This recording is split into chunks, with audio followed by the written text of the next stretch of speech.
get into that in a second. All right, Trayvon will pop in 1 second. Real quick, Joel, because I don't think we have much of a breakdown for this. We can just give our quick thoughts on Long Legs. We saw that together this past weekend. I'm going to be honest with you, just really weird fucking movie. Weird movie. Very weird.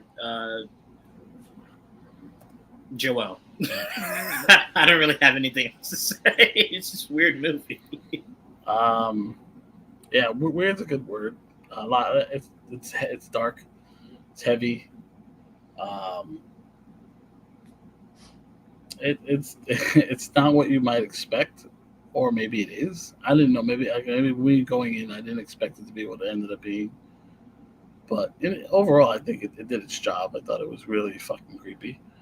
Um, Yes. and in that regard, it did its job because it's probably creepier than most of the movies that are out right now. So I will say it definitely hits the nerves a couple times. There's some really chilling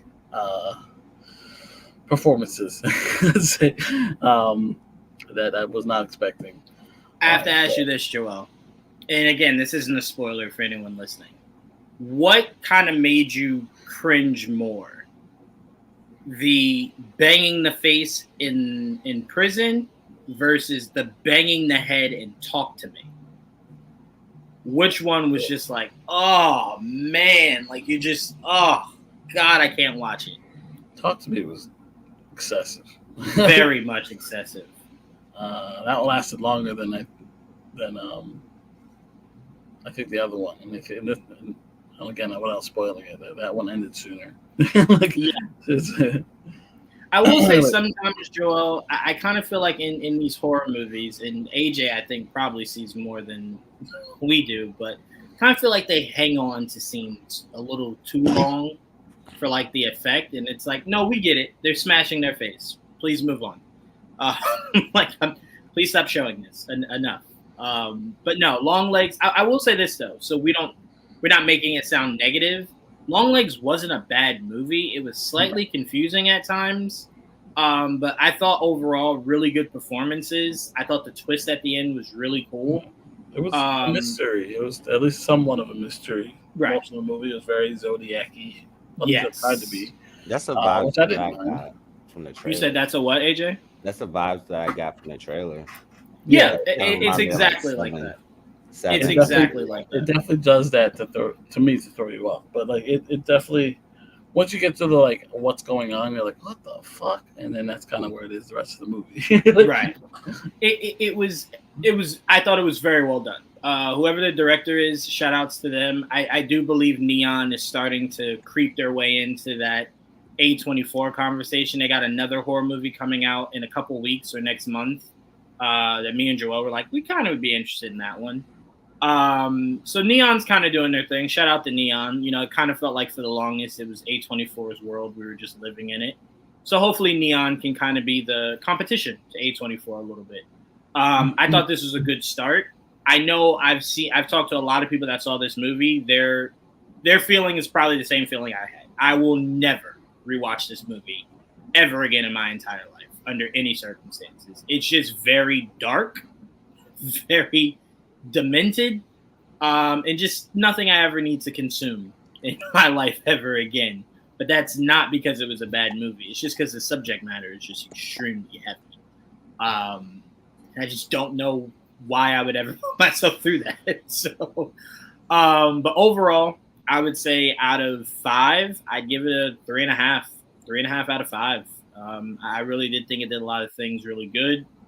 But I think it might have been a little longer than it needed to be. Thought it extended itself a little too much. I mean, I do think a lot of movies these days are longer than they really need to be, but Yeah.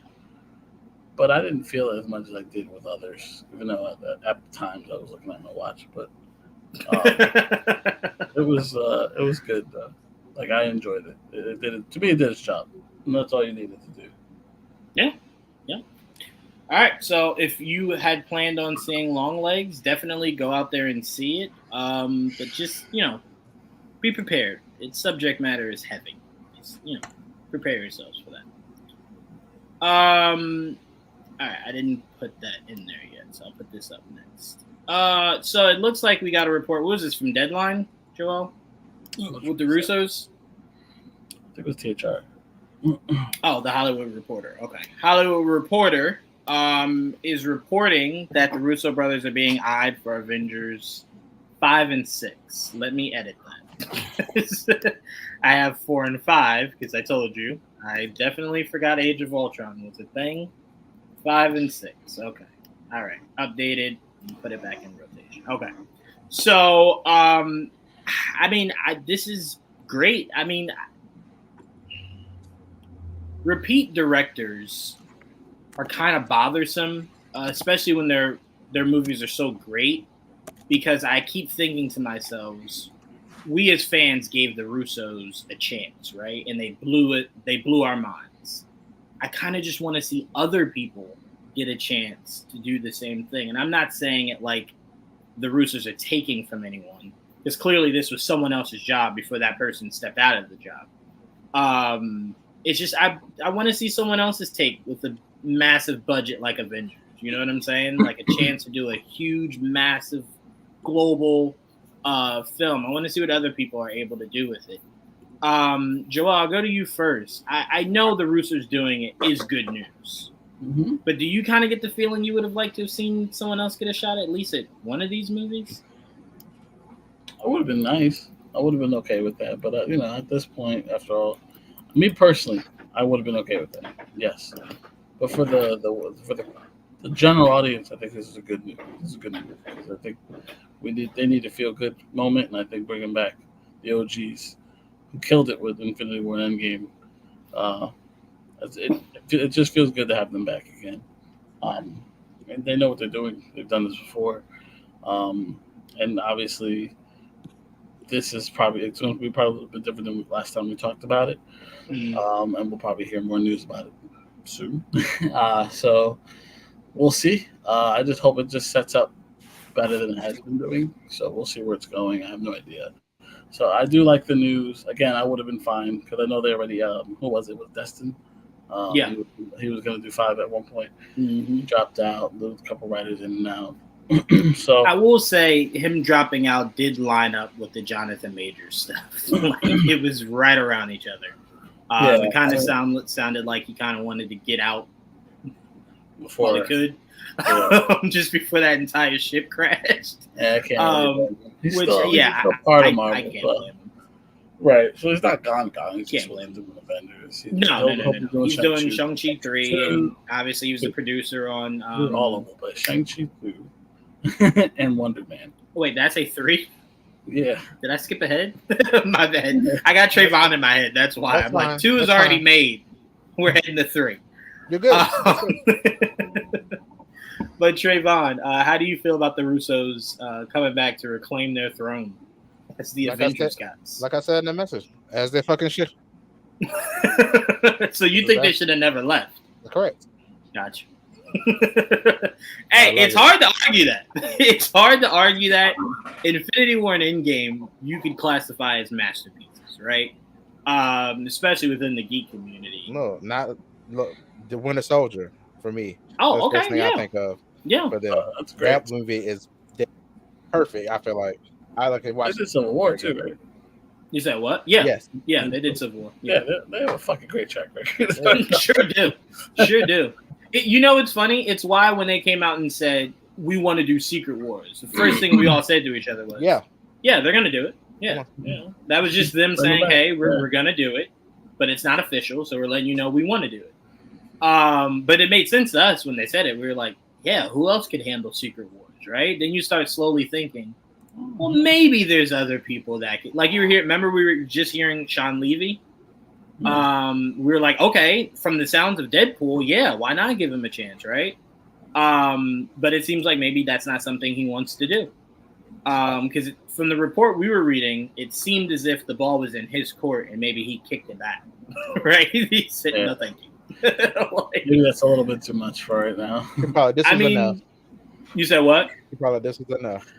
Let me be honest with you. This man, if you've seen any interview he's done, that man looks like one of us in these interviews where it's like, bro, I'm going to spoil something. You guys got to stop asking me. Ask them. Don't ask me. I'm going to say something. So handling a movie of that degree of the Avengers, yeah, that man is probably sitting there like, yeah, nah, because they're gonna give me a babysitter like Tom. Like, no, I can't. No, thank you. I'm good. I'm definitely good. Let me see. Damn, you don't even know if it's good yet. I told you, It's Javon going got to in be my great. head. It's going He to got be in great. my head. Okay. I'm telling you, he was working me like a puppet. That's why I said 3. In my mind, I'm like 2 already came out. It was Manifesting. great. We're on 3. So Jawan just doesn't want to tell us that he went into the future. yes. This is Supercell. I went into the future, and they told me nothing but Shang-Chi 3. They told me not how to get rich, not what was going to happen in my life, just Shang-Chi 3. Message to Trayvon, pass it along. That's all they gave me. That was it. So, pass the message along, guys. But AJ, you excited for these guys, the Russos, to come back, run it back for 5 and 6? Yeah. Their Marvel track record is great. Their other movies not so great, but since they're back in Marvel, No, no. Yeah, a little too much because I love. Wait, no, they didn't direct Extraction. The first one they did. They wrote it, or one of them did. One of them did the first one. None of them did the second. I didn't say they were bad. So what movies are you talking about? Because now I'm confused. Maybe I might agree with you. It did Gray Man. I like Gray Man. Yeah, I love Gray Man. Yeah, what I didn't say they were about? bad. I didn't say they were bad. I just said you insinuated that they were bad. I said they weren't great, like their Marvel movies. Mm-hmm. I didn't say they were bad. Anyway, Gray Man. I just think it's funny because like 2 years ago, Kevin Feige came out and said that they won't be doing the Avengers movies. So I just think that's pretty funny that if this report is true, at least, that the Russo brothers are coming back for both of them. So, yeah, I think it's funny, but I like the idea of them coming back. I agree with you. It's hilarious, but it goes to show you they keep trying to give it to someone else, and other people keep saying no.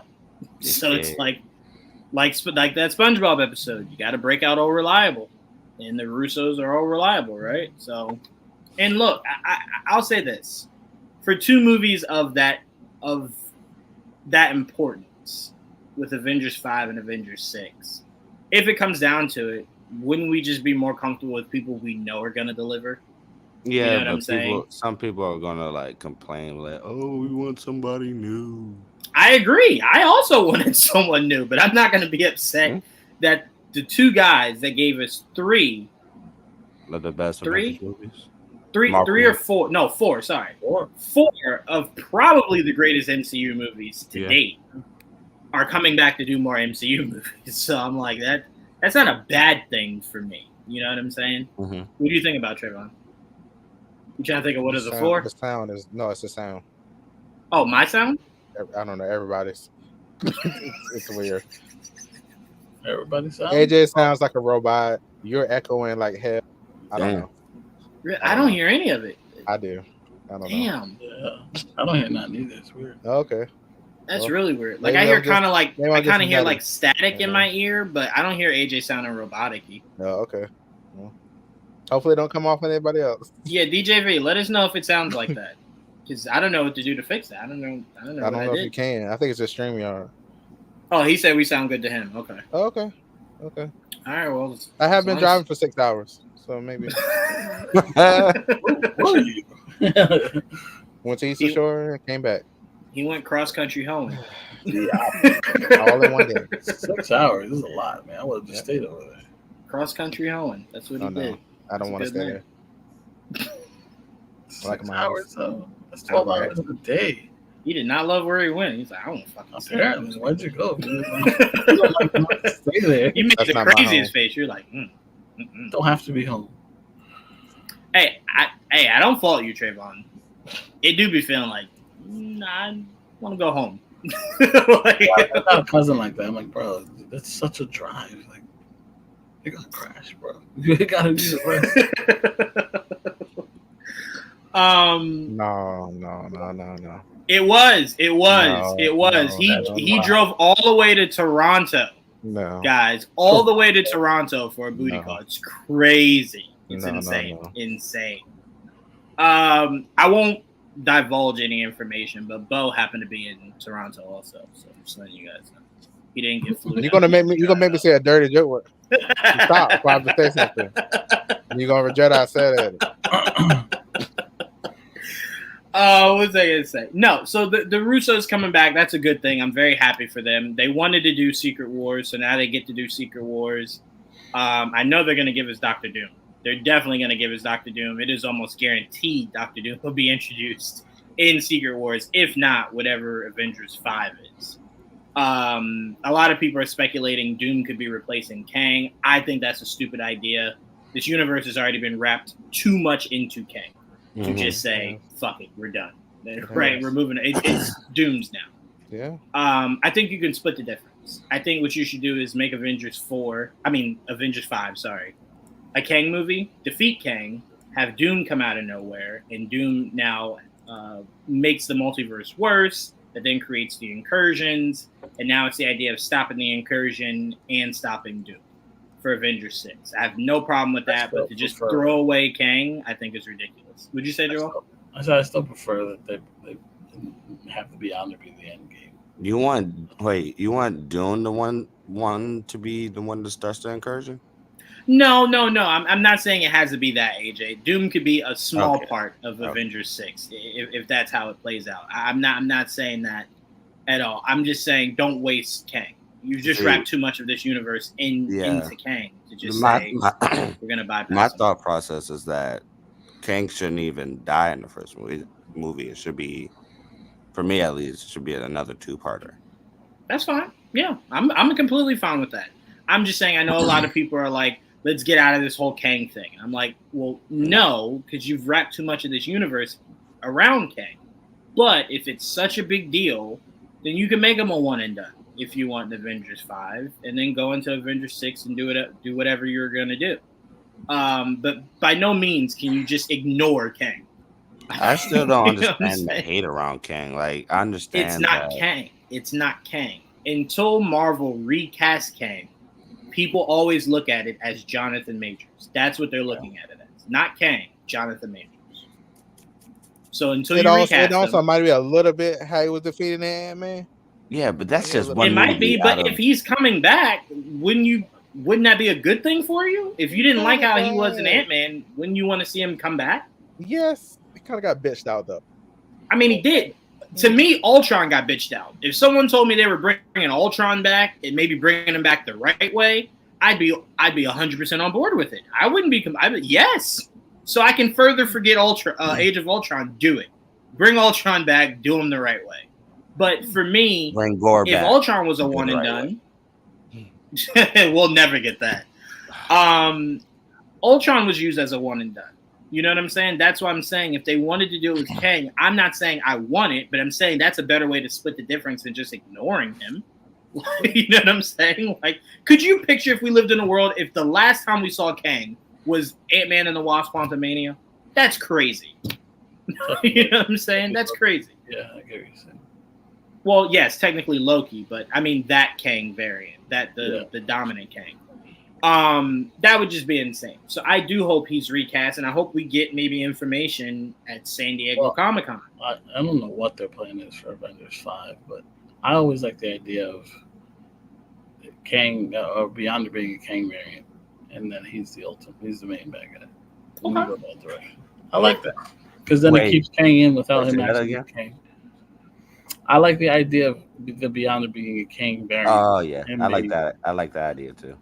I've seen that. I like that because at least it keeps the Kang narrative going, and you don't actually have to do the same Kang. It could be just now. This is like Ultimate Kang is Beyonder type. Be Kang Prime as a Beyonder. Yeah, something like that. That works. And he already has dealt with the multiverse, and Beyonder's all about Battle World, and it just, I don't know. It all makes sense, but I don't know. We'll see what they do.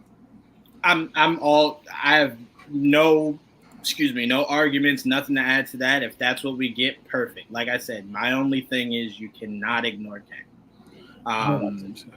You cannot, because then whenever we do a Marvel rewatch, there's so much of this universe of this phase we could just ignore. Why do we care? If you're telling me that Kang just doesn't matter anymore. Especially when like it was such a major part of the That's what it is. The multiverse saga. Right. You can't just blindside it. And, I don't know. Right. We'll see. I completely agree. They just And need to again, finish let it us out. be very Don't clear. give up. No one is saying that Marvel is thinking about doing it. No one is saying that Marvel plans on doing that. Let us be very clear. We are speaking to the fan base that is saying they're good with never seeing Kang again. We even had conversations within our circle of people saying they're okay with never seeing Kang again. That doesn't make sense to me.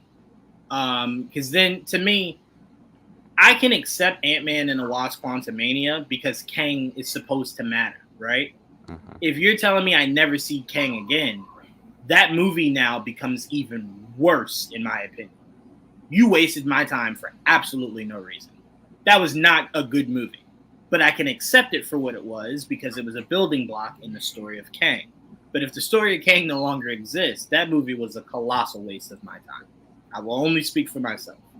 So for me, just don't do that. Just write it out, recast them, and then let's just move forward. No one's saying It you was got to use always Kang for the To me, next it was 10 always years. a bad idea for him to be in an Ant-Man movie. But Wait, say it again, Joel. I said to me, it was always a bad idea to have him in an Ant-Man movie. But like you said, like it makes even less sense if you just forget that you did it. Right. You wasted a good character. No, don't get me wrong. I never saw Kang as a Thanos level threat. So when they decided that was the way they wanted to go, I was like, okay, I'll accept it. To me, I only did because I love the way Earth's Mightiest Heroes Mhm. came at Kang. I'm like, it made him seem bigger than, larger than life. And I'm like, that's a really cool villain to kind of have as like a bookend to an arc. I'm like, that's a really cool character to work with, right? Especially after you kind of just threw Ultron away, right? You didn't really do anything with Ultron. I'm like, Kang could be what you maybe should have done with Ultron. So I'm like, that's really cool. Because Ultron, I thought, would have been great in the time we're in now, where Stark's technology is at risk, and you got what's going on with Captain America: Brave New World. I'm like, Ultron would fit in perfectly in this kind of arc. So I'm like, that's the only reason, Joel. But I agree. You don't look at Kang from the comics and think that's the guy that you're massively bring the Avengers together kind of bad guy. But I mean, Earth's it's Mightiest fun. Heroes did a really cool job with it. I'm like, that'd be really cool to see. That's why I got excited when they announced it. I'm like, I always wondered what that would look like if you made him like that. So that's the only reason why I said that. He's fine. I don't know. He's always been kind of okay to me. But again, they kind of expanded it to the multiverse where he's more of just time travel. Mm-hmm. So it's like, which is that's Kang. I mean, that's even what they did in Earth's Mightiest Heroes. His whole thing was to preserve. Obviously, it was more of a Mr. Freeze concept, but it was to preserve to save his wife, right? Mhm. And I like that they changed it here, right? It's just power. It just seems like it just wants power. Well, I love the way it's explained in Loki, like the whole idea of the different versions fighting each other, Right. basically explaining Secret Wars before Secret Wars come to Exactly. Yep. Which is funny because you're gonna have all of your general audience going, "Oh, that's what you were explaining." I didn't know. And it's like, yeah, no, we get it. Most people don't. Yeah. we get it, but yeah, they just told you Secret Wars. So again, I'm just I can't wait for next Saturday. Next Saturday is going to be a very fun day for all of us to come together and see what news we get. Since apparently Saturday night, since apparently Trayvon pissed off James Gunn so much, James Gunn refuses to go. So thank you, Trayvon. You're welcome. Trayvon ruined it for us, everyone. So if you're wondering why James Gunn's not there, Trayvon made a phone call. So just so you guys know, thank Trayvon, and it's at Nerd with the Tech. In case you guys needed an ad. Just let you know, I block. He can also be seduced. So if you're hot, That's explain all you want. That's true. He can be seduced by the dark side. So if you're hot, he'll listen to whatever you got. Maybe I'll start or liking pretend James Gunn. You said what? Maybe I'll start liking James Gunn. Oh my god! Don't use James Gunn for your sexual gratifications. That's not right. That's not what he's here for.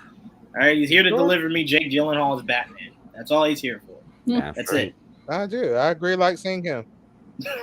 Wait, you know what you would like watching then, Trayvon? Because it gave me way more of Jake Gyllenhaal than I ever needed. Roadhouse. No, Presumed Innocent. He's butt ass naked way too many times in that show. So, bare That's the ass, list. bare ass. So It's a good show. it's a great show. You should watch I it heard for it. I the heard it show. got renewed. Yeah. It did. It did. Yeah. Which leads me to believe this season maybe doesn't resolve everything. I thought maybe it'd be new people, new case, but now I'm starting to think maybe not. I don't remember how the Harrison Ford movies went, so I have no I never idea. watched it. Yeah, so. Yeah, I have no idea where they're gonna go with that. Good for him. But all right. James Gunn did give some updates. If you guys don't have, what's that alternative Instagram thing that people signed up Threads. for and then it didn't matter? You said what was it? Threads. Threads, yes. James Gunn lives on Threads. Like that is almost exclusively I will answer here. Because he feels like he won't get attacked on there. Apparently Little he does hasn't. know. Apparently he hasn't, if that's the mindset. I got attacked as Vera or whatever it's called. Yes. I always just called that the Zach app. I swear to God, that was the only celebrity I knew that used it. Was Wait, Zach. what? Vero. Oh, I completely forgot about that. Yeah, everyone did. After Zach stopped using it, no one used it. So I didn't that forget was that why. he still uses it. He still uses it? He does. God bless his soul, man. That man does I not let still go. have it. I bet you do. I bet you do. You and your 8 million other Zachalites. I bet you all do still have Vero. Oh, man. But James Gunn does give us, I think it was either today or yesterday, some brief updates, nothing major. But people were asking around about Kumail Nanjiani as Booster Gold. He did not answer that directly, which I thought was an answer itself. But he did say there's been no castings for anything that has not been greenlit. So that was his way of saying Booster Gold's not been greenlit yet. We haven't started on anything on Booster Gold, so no casting. Don't mean he's not a favorite. Again, I do believe there's a reason why he did not speak on the casting specifically, but again, that's just my take. That's just my take. No. I've lived in this MCU universe long enough to know a lot of times not answering something is very much an answer. And it looks like James Gunn's maybe adopting that. So we'll start with that first piece of information. Trayvon, I'll start with you because this is your favorite guy. Are you taking that as an answer to his no answer, or are you taking that as it's all incumbent? He literally means no one's been looked at. There is no casting because we're still working on what we want Booster Gold to be. Or do you take that as he could have come out and said, no, Kumail is not in the running for Booster Gold, but he didn't. We all know James Gunn's a liar. So All right, don't make it sound like that. don't make it sound like that, Trayvon. He's not a liar, but he does sometimes bend the truth. okay. He does sometimes. But I mean, They're come all on, we liars. live. They're all liars. So it's But fine. can we shoot him some bail before you finish, Trayvon? Can We we are shoot him all some bail? liars. No We fucking- live in a universe where a scooper will spoil it before the guy who's creating it can tell you. So the guy who's creating it is like, I'm not going to confirm that shit. So no, of course not. And then when I'm ready to confirm it, I'm going to come out and confirm it. Now, you're not about to steal the joy of me being able to break the news. That's not fair. It's gonna happen. Come on, Trevor. You can't see it. You can't see it from that side. He can see it. He just refuses to say that. Come on, Trayvon. I I ain't calling like him the James truth. Gunn. I don't hate I don't him. think you do. I don't know why you would hate him. I don't think hate you him. like him. I don't hate him. I don't know why you would. It's I don't know fine. why It's you fine. would. It's fine. So you're taking this as him just lying? Yeah. Okay. So you believe that they have a casting in mind? They just maybe haven't made it official? Yeah. Okay. It's not lying, good. It is. No, it isn't. They're not officially casted. They just have someone. He literally said in January that they were talking to somebody. That doesn't mean they were casted yet. I will say, to split hairs, Joel, I will only agree with Trayvon if it turns out to be Kamal. If it is him, I then think it will. I think it will be. then it was He didn't definitely. say it's not Kamala. He didn't. He didn't. He just said that there's been no casting. He didn't even. He wasn't even talking about Kamala or anything about Booster Gold in that conversation. It was about Wonder Woman. It was like, Right. It was more of an in general answer that Yeah. no, anything that you guys have heard that we have not told you, we are starting always production said on. that. It's like unless I say otherwise, it's not true. It's always says. That's interesting because I wonder, has No Scooper been right since James Gunn's taken over? A couple have been very wrong, and some have been right. Yes. So some have been right. Yeah. Okay, so then it's not necessarily if we hear from him. That's what I mean. We can maybe hear from other people and get what we need. Yeah, we might get lucky, and those are the ones that he doesn't. He just won't say anything. Yeah. I look, I get it. I mean, it does not excite me that he may not be at San Diego Comic-Con to give us more about this phase Now one. that's dumb. That does not excite. Well, it's not dumb because he's It filming. is. So I mean, I get it. I'm just saying, at least give us a video package again. I'll take that. I'll take that over Right. nothing. How hard it is it to have him walk out on stage with his suit on, give us a little teaser, and take your Wait. ass out of there? Wait, have David come out there with Yes. the suit on? Yes. I mean, I guess not hard at all, but I don't know. I mean, I guess We it's have the probably suit. been done. We've seen it. Like, come on. Wait. I don't know. Go ahead, Too Joel. far away. I think is his issue. It's like we're like a year away. He's not even going to give us a teaser. He already said it. That is dumb. I'm sorry. I don't It's disagree. a year away, Trayvon. That's No, dumb. I don't. Look, hold on now. We're not about to attack Trayvon. I don't disagree. I remember Matt Reeves had filmed 2 weeks of the Batman, and we got a whole 2-minute and 38-second trailer. We were just asking for a teaser, or just at least They've been official filming looks for at the months. rest of the team would be They've been great. filming He's done for it before. months. James Gunn has done it before. That's He the- has. Dropped the What was it? trailer. Suicide Squad? What? No, wait. No, Yeah. first Why'd I Guardians, think he had a That's trailer like ready. Guardians. Yeah. Guardians 1, he had a trailer ready. He was shooting for like maybe less than a month. DC Yeah. always does it. I don't know. Whatever. I don't disagree with you, Trayvon. I get what you're saying, AJ. Okay. Like, there's no rush. I definitely get you. But it's one of those things where it's like that brand specifically needs to do a lot of making up. Does to that its come fan out base. before? Why not? Just do good press. What happened? Say it again. I'm sorry. Does it come Trayvon. out before the next Comic Con? Yes. Yeah. But it doesn't Yeah. mean he can't have an appearance at next year's Comic Con to give us maybe the rest of Phase 1, like Batman, Wonder Woman, you know what I'm saying? Stuff like that. He has Sure. nothing that we know he's filming next year. That's the difference. Like, think about it. The biggest thing that he'll be able to talk about that's actually, like, probably starting is Supergirl next year at Comic-Con. Because Supergirl will be filming next year. The Batman sequel will be filming next year, but that'll be like a Matt Reeves panel, I would assume. Oh, by have the your way, new did y'all Superman talk walk about- the stage. What happened? Did y'all talk about Comic-Con being moved to another city? Where did it get moved to? Well, it was Comic-Con. No, it hasn't been confirmed. It's just people They're are talking about taking it out of LA? San Diego, yeah. Oh, San Diego. Oh, okay. LA has its own Comic-Con. I forgot what it's called. LA Comic-Con. Every city has a major said- Comic-Con. What do you mean? Signed a 1-year contract extension earlier this month to stay in San Diego through 2026. So 1 year. So I don't know. Maybe after that they'll change. My biggest question is the why. Is it too expensive and they don't no want to pay? more space. More space? The It's, fuck? it's more space and Las it's- Vegas is the one I've heard. Oh my god. You guys want to put geeks out there with cocaine and hookers?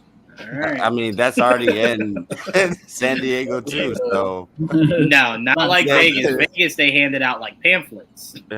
Like, here's your cocaine. Thank you. Welcome to Vegas. Get off There's a the free plane. hooker in your It's a baggie to give you. look, you'll be living your best life during that week, those 3 days. I can tell you right now, some of us geeks are already too high strung. Cocaine might kill us. Vegas is getting everything, bro. Oh, they said It that is. Vegas Convention Center is 3 times bigger. Yeah, because you can make it 3 times bigger for sure. You can build it to make it. No, 3 I'm times saying bigger. they're the one that's there already. is 3 Oh, times okay, bigger. okay. I see what you're saying. Yeah. Let me see. Vegas Comic Con would be wild. That Yeah, would be wild. those might be cosplayers in the cons. Yeah, the prostitutes might be cosplayers. Yeah. Yeah, they'd have the Comic Con and the Porn Con are next to each other. Yes, it'd be the same thing. Hey. You get confused when Batgirl looks at you twice. Is she hitting on me, or is Yeah. she gonna give me rates? Is this a What's good that? idea? It's the same audience. We're talking about. Right? Yeah. These are who we're trying to attract. It's great. It's fun. We might have to go out there, guys, if they do that. They put. Now that I'm saying that. Like, I mean, I've always We might wanted have to to go go out there. to Comic Con, so why not Vegas? yeah. Make a better. That'll be a better trip. Like doing Vegas and just doing Vegas on top of doing the con. Yeah, that'll be crazy. That will be crazy. All right. So James Gunn did also allude to TJ. Why are you like this? Why are you like this? Why? He did also allude to there are some cartoons in the works, which me and Joel were just talking about before we went live. That's very interesting because since James Gunn has entered the fray, he's only ever talked about one cartoon, and it was Creature Commandos. So, what are these other cartoons? And will they be of characters being introduced for the first time also? Will be very interesting to see. Joel, any what do you make of that comment of he's working on some cartoon projects? Animated projects. Animated projects. Sorry. Makes sense. Well, I mean, yeah, it does make sense. I mean, like when he mentioned Creature Commandos, he did mention that they were going to do animated and animated, and that's when he mentioned that the actors that get casted to do animation will do live action and video games, that's the one that I'm more curious about. We've never really seen that 3-way transition. But the animation thing was interesting that they have a cohesion between his DCU animated movies and series and with live action, which I thought was interesting. And yes, he's starting with Creature Commandos, and we know some of those characters are branching off into the live action already with what's his name? That guy. In what? In Creature Commandos is also going to be in Superman and going to be in Peacemaker. Yes. Who? Jamal was like, "Yes, I I'm know not the who he DC is. guy I here. will not say it." He was naming it. I'm like, yes. Rick Flag. No, Oh, Rick Flag Rick Senior. Flag Rick Flag Senior, Senior. Yeah. okay. He's already. I'm so sorry, Joel. I'm like, I can't remember his Jamal name. was like, "Yes." I'm so sorry. Yes, absolutely. So, Rick Flag Senior is going to be in all 3. So he'll be the first one that we'll see the transition from animation to live action. So Creature Commandos comes out first. And he also mentioned that too. He's like, so as of right now, everything is coming in. It's in order of release. So like Creature Commandos comes out before Superman, and Peacemaker is going to come out after Superman. At least as far as what he was saying earlier. We already know about Blue Beetle. We know that's going to be an animated series, which will obviously take from the Blue Beetle movie. At least the same. It seems like some of the same actors are coming back to voice those characters in this new rebooted timeline. Yep. It's another example. Animation. I mean, obviously there could be others, but as of right now, those are the only 2 that stick out. I'm sure there's others he hasn't mentioned that he would like to let us know about, and I don't know when he will, because I know I remember him saying it was just like a couple months ago. Oh no, how long has it been now since that first time that he brought that YouTube video? 2 years? He mentioned like 8 projects in that Yeah, video, 2 right? years. I think it's been 2 years. And that was only like part 1. Like he only gave us some of like That's part 1 of just phase 1. Like, I know a lot of people think he gave us phase 1. No, he gave us part 1 of phase 1. He only gave us half, maybe half. We don't even know how much. He gave us some of what was coming. Yes. So we know he's been slow walking this dog for 2 years. I don't really blame him, considering he does. It seems like he doesn't want to rush it, and when his scripts are done, and then he'll start casting, and which is smart. That's the right way. That's not wrong. He's not rushing it. We already know about some of those productions. None of them animated except for Creature Commandos. Yeah, Creature Commandos, Blue Beetle. That's all the newest thing we heard was Blue Beetle. Aside from that, we don't know. That's the only animated thing we know about. So. Yep. Yeah, but he did mention today, like you were saying earlier, about not everything is going to be in the DCU. There'll still be some animation that will be like Elseworlds or whatever. Just like, I guess, that Superman cartoon that's out now. Yeah. And stuff like that. That means it's good that we know Ernie Altbacker. Shout out to Ernie. Ernie will probably be writing some of those. You know what it is? This is how I'm going to look at it. You know, the last couple of years, there's always those in-canon movies. Yeah. Like, recently, there's been the Tomorrowverse movies. Yes. And then they'd always have like 1 or 2 like Elseworlds. Yes, like Elseworlds. I think it's going to be working the same way, except now everything will be DCU, which are canon movies, and you'll have some Elseworld movies, like animated. All you got to say is, Joel, he's going to mirror the animation world to his live action world. There's Elseworlds in a live action. Yeah, but Elseworlds in animation. What I mean is, but it'll be the same recipe they've been doing for years. Oh, right. But now those animated movies that are canon together are canon to the whole universe. Right. Right. Which is a good space to be in, and like you said, he is slow walking the dog, but maybe it's a good thing. I just saw a YouTube video today of someone making fun of Fox. Remember when they brought the entire X-Men out on stage with Channing Tatum as Gambit? Stan Lee was still alive. I looked at that and laughed for like 3 hours, just like it was there. We had it. It just slowly crumbled. Movie by movie by movie. Would you say, Trayvon? You laughed and I cried. Well, here's the thing. Here's why you shouldn't cry. So bad. Everything you wanted to see, you'll probably get in Deadpool and Wolverine. So everything you wanted, you're probably getting that movie. Now, it'll all die in that movie, but you'll get it. And you can say, hey, I lived in a life where I at least got it. Yeah, I got it. So as long as you understand, it'll come and go. Yeah. I'm just hoping Channing Tatum is not phenomenal as Gambit, because then my mind will always be like, what could they have done with that movie? You know what I'm saying? Like, let him be average so that I can go, oh, okay, yeah, I'm not missing out on anything. We're good. Like, don't be great, Channing, is all I'm asking. Don't be great. I still want him to look good. Oh, yes, look good, yeah. Look, sound, act, do his best, you know. Do moderate best. Do passable. Yeah. Something that we can go, okay, it's good. Come out of it, though, that was Gambit. Yes, it was. I want to also say this to DJV's comment. We do not know anything. I'm just assuming, because Ryan was on that stage with Hugh Jackman. My assumption is they're probably looking back like, it's a lot of these guys we wanted to work with. You know what I'm saying? So they're probably going to dig deep. See what fun stuff they can pull out of their hat and put in that movie. But I want to make it very clear. We are not speaking from knowing anything. We know nothing about that movie. Well, I don't. All right, that was and also AJ, the last bit of news. James did say probably the next closest thing to being in production show-wise is probably Amanda Waller. Mm-hmm. That's probably the only project out of part 1 of phase 1 that I have the most questions about. I get the importance of Amanda Waller. Let me be clear. But what is the importance of giving her own show as opposed to just having her pop up in everybody else's stuff? So that's my biggest question: is why does she need her own show, and what does that even look like?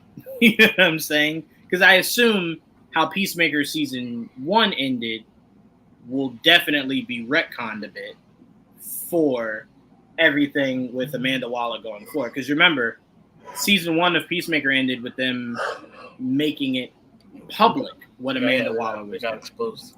Right, she got exposed by her own daughter, nonetheless. By her own daughter. And actually, hold on, Trayvon. Let me send this to you, AJ. I want you to start us off with this. Me and Joel were talking about this today. That came across our timeline. We were kind of just like, this is weird. Like, what is this? But we got to thinking, James Gunn's probably retconning some stuff from Peacemaker season 1. Oh. Trayvon, if you can put that up for me. John knows everything. That's what he told me. Mephisto's gonna be. I hate you. You would never let me live that down ever, and I hate you so much for it. But this is a really interesting piece we saw here. Because as soon as I sent it to Joel, he was just like, "Yeah, no, I'm thinking they're gonna, work some things out, and take some things out here, take some things out there, just forget you saw it, kind of thing." And I'm like, "Yeah, no, I'm kind of agreeing with you." Well, I've had this argument a lot of the times lately. James Gunn already went out and said that a lot of Peacemaker season 1 isn't canon at all anyway. So I don't see what the issue is. Like, no issue. Yeah, not from us.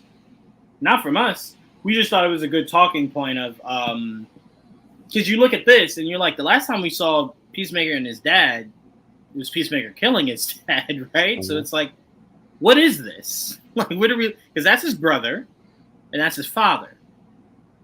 His brother we never saw, right? You said it's a dream. It was all a dream. Oh wait, what happened in season 1? Oh, no, that'll be more so like just forget you saw it. Like forget it never happened. No, apparently they will explain like what happens or something. At least they'll reference it. Yeah, there'll be like some parts that are canon and others that are just thrown away. You know what's real interesting, AJ? I always took when I thought of what could they be taking out of season 1. I always only thought the only thing that he meant by we're taking stuff out was the Justice League. That was the only thing I thought. I didn't think anything else was too big that you needed to retcon. But then I started to think about it. I'm like, take that out because they didn't show their faces. No, they did. He literally looked Aquaman right in his eyes. Did it? Yeah, I completely forgot about that. I'm like, he definitely did, and we got a good look. Now, remember, there was only 2 people we didn't really see. That was Superman and Wonder Woman. That's because Superman was going through negotiations at that time. And Wonder Woman, because no, we saw Wonder Woman, right? She didn't see her face though. Oh, we didn't see her. That's right. So I think we did see the Flash. I think we saw Flash's face and Aquaman's face. Yes. Yeah. Flash talked. So yeah. Yeah. So that's what I'm saying. I thought that would be the only thing he would retcon. I completely forgot about that. Okay. It's okay. It was forgettable. It was forgettable now that you live in a universe that's changed. I didn't. That when it happened, I was like, "Wow, they did that." Which I appreciated at the time, and now it's like, "Well, maybe you should have held up." But at the time, I don't think he knew he was going to get in charge of everything. So no, I don't even think that was a conversation. So that's why I did enjoy it at the time for that reason. But I do believe, obviously, there's going to be some retconning, and now I don't know what the fuck. There's a mural of Peacemaker and his dad, and maybe it looks like his brother, right? So his brother might not be dead. His father might be back alive too. Mm-hmm. Who the fuck is his brother supposed to be? I don't know. I swear to God, when I first saw it, I was just like, because I didn't see the dad. I didn't catch the dad there. So I thought it was like Peacemaker and the Atom. And I'm like, that's really, they're just going to drop that like that? I'm like, it's just the Atom? Then I looked and I saw the father and I'm like, no, that's his brother. Like, that's his brother, I assume. But he looks like CW Atom. Trayvon, please take whatever that is off. Oh my God. Not what was on the screen. Look in the comments. Oh my God.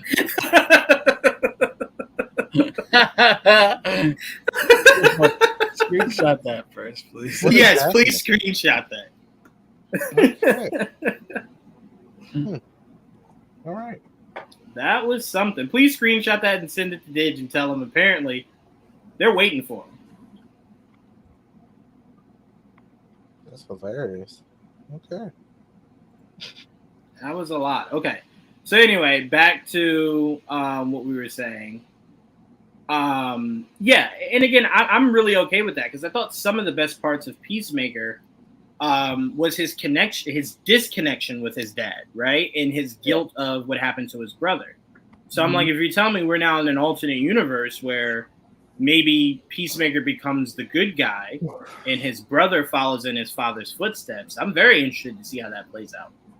That suit looks kind of cool that his brother had. Again, we're saying brother. That could literally be any fucking Joe Schmo. We don't know that. So let me make sure we're pumping our brakes and not saying it as it's official. We're just assuming, right? Because we know he had a brother, right? And we know the dad always wanted the brother to be what Peacemaker was. So it makes sense that his brother might have been the first Peacemaker. Peacemaker looks to, take up the name. And it's kind of like a war within his family, his dad and his brother versus him. Very likely could be where we're heading. But I don't want to say it like we know something. We have no idea. Seems like they work together, the three of them, in that picture. Right, at some point, right. Weird. I said earlier before that weird message popped up. I said he looks like the CW Adam. Yes, he does. That's what I got confused. I'm like, damn, so you're just gonna throw in the Atom like it's nothing? Like, you know what it reminds me of, Joel? Look like that, yeah. It reminds me of, remember how taken aback me and you were when we saw the mural in Batgirl of Keaton's Batman with a Robin, and we were just like, you just let that leak? Like, what the like? You know what I'm saying? We were like, there was never a Robin in Keaton's world. Right. You know what I'm saying? We were like, oh, what are we looking at? And then remember they painted over it real quick, and it was like, oh, you some of my bitches. So part of me is kind of like, I enjoy this for what it is, not what it's going to be, because this very likely could mean nothing. I just want to know who he's supposed to be. Like, I don't know if Peacemaker. I mean, I don't know. Maybe I don't know enough about Peacemaker. AJ, no, I go to Trayvon first. Trayvon, what were your thoughts when you saw this? I know you were originally joking that it was all a dream, but what are you thinking when you see this? Like this, first of all, Peacemaker looks even cooler in that mural. He does. Like he looks really good in that mural. And it makes it very clear that the dad, deserved to die. All right, and the brother, this looks cool. The brother looks cool too. The dad could choke, but yeah, that's it. I don't know. I thought it was just artwork or something. Like somebody just a mural made. I don't know why they would make this, but hey. That would be the question. What was your motivation here? Oh, we know. It's fine. We have fun. Yeah, no, it very likely could be nothing. But I just thought it was really interesting. You said where? Yeah. Someone had, I think, taken this from something. It could have been from on set. Yeah. It might be a huge Peacemaker fan. That made this mural? Yeah. I don't know if you can make murals like this on public buildings and not go to prison. I don't know if that's, or get fined. I don't know if you can do that. People do stuff. Yeah, that's been greenlit by the city. I don't think you could just do it. Because they'll make you take it down. This might be an arrest date. It's fine. I swear to God, I love you, Chip. It's a mural. But what was? AJ, when you look at this, what are you thinking for this upcoming season of Peacemaker? I don't care. I don't care. This and Amanda Waller, I just don't care. You were saying that the dad was one of your favorite characters, though, right? No, not at all. You don't like Peacemaker? You were saying you agreed with the dad's ideals. I like Peacemaker. I just don't like. I'm not actively excited for it like I am for Superman or Batman and stuff like that. It's just like I understand Peacemaker was a good show, but just ultimately, I just don't get excited for these characters at all. Okay, so let me just say this: as somebody that very much has studied what people don't say as opposed to what they say, do you not believe Peacemaker was a really good show? No, I think Peacemaker was a good show. Okay. Because you were saying that you understand that other people think it's a really good show. So yes, I believe. Do you think it was? Yes. I mean, if you I don't, fuck it. I just I'm don't get curious. excited, like news wise. I don't get excited for these type of characters. Do you know? Have you seen this suit before that the guy on the far right is wearing? No. Just trying to see if any of us can piece together who the fuck that is. To be Well, fair, if actually, Joel look couldn't. for I it. think that's where Nope. we ended. I was saying if Joel doesn't know who that is in that suit or what that suit is, we could just end it there. I don't know. Yeah, I don't I've know. never seen that. Like I said, I thought it was Adam. I got He very does confused. again. He looked like the CW Adam. I would be disappointed if they looked like that in the actual this universe. Oh, don't tell Joel that, DJ3. Marvin, you haven't watched it? Jesus Christ! Came out like 2 years ago, didn't it? Yeah, Yeah, come on, man. ridiculous. Peacemakers and I hear What, it's Heidi good White is a though. lot. You should watch it. Peacemaker. Can you isn't- not let that be your selling point, DJ? It's a really good show. Okay, it is, but it's nudity also, aside, Heidi White it's is a really lot. good show. it's boys esque. Yes, Yeah. it very much is. Yes, yeah, actually, that's great analogy. If you had to think, it is. It's a little, maybe a little more lighthearted, but it's very boys esque. Yeah, for In sure. terms of violence and the way it works, everything. But it's entertaining. Actually, do And want to rewatch it just what makes it so special for me, in my opinion, is that it's not afraid to just be weird. That's true. It's Look, I mean, extremely weird from its inception all the way to where it is now. It's weird. I remember the first trailer we got. It was just like, what is this? Right? And then you see the show and you're just like, what is this? Like, this is a lot. I mean, yeah. So I mean, I'm really interested to see. I will say this. Oh, no, go ahead, Joel. I'm sorry. Go ahead. No, I was looking. I tried to find who the fuck that was. I could not come up with anything that wasn't fucking Adam because the color scheme and the fucking monster. And some other weird characters, but nothing that's that logo. I'm trying to see if anybody has that kind of logo. I can't think. Yeah, of that's it. a weird logo. I don't know. It's not recognizable to me. Not even a little bit. I will say one thing, going back real quick before we move out of DC, is about that Amanda Waller show. I think I understand why it needs to be a show. If you're trying to say that these superheroes have been established in this new world, to know Amanda Waller is to know her job is to either have them work for her or to bring them down. So now that Superman has entered the picture, Amanda Waller has probably been completely retconned from the last time we saw her, completely.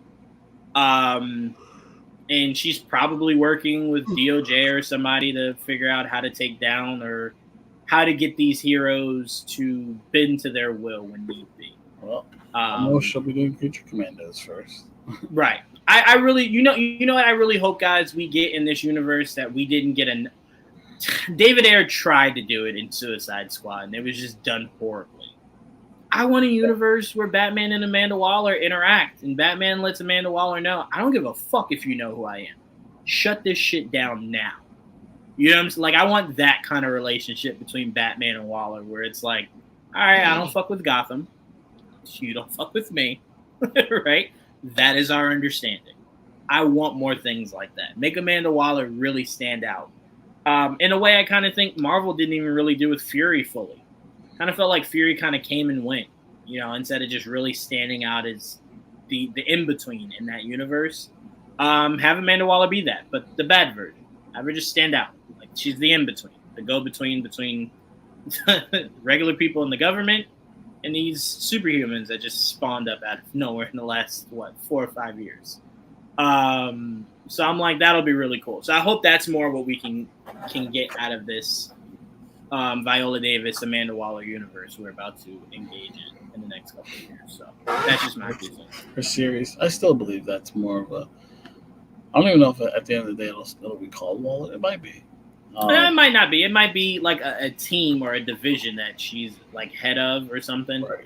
Yeah. I agree with you there because Waller sounds like a placeholder. Yeah, placeholder. I thought so too. I don't know. It might end up just being called Waller, but I do believe this might be the beginnings of their introduction of Checkmate. and I would like to see that. Very much so. That's a start, and they start with her. You know what would drive me crazy? What's that? Is if her number 2 was Slade Wilson. I would love that. I would love it. Well, like in the Adventures of Superman. Yeah, not like that, but yes, yes. Not and again, that's no shade to that show. I allow that show to do a lot of creative altering than I would really anything else because it's an anime, right? So I'm like, already, me and Joel talked about this probably every week. We still don't know what the fuck that blue power is Superman has. It just kind of like takes over him and he's like Goku for like 5 seconds. I don't know what it is, but I accept it because it's an anime. In the comics, it's Superboy instead of Superman that has that ability. Yeah, it's the electric blue Superman. Yeah, that's what I was trying. I was explaining that to him earlier. I think because I didn't know what it was in the beginning, and then I made it. There was a certain episode this year where it was like, I think they're just making it his Super Saiyan form. Yeah. It's weird. Go ahead, Trevor. There's a thing that I need to start watching the show again. Okay. You stopped watching it? Yeah. Oh, because you didn't get what you want out of 2 people. I get it. So we canceled the show. I remember now. So you just vacated. I mean, they could have been brave, you know. I don't disagree. I just don't know where. I don't know why that's so important that way. I would have agreed with you if you said why not just make Jimmy that way. Then I'm like, yeah, okay, sure. Well. But I don't know why. I don't know why for you, any 2 men that are best friends, you're like, you have to sleep together. I'm like, I don't know why that's such a thing. It's just why not?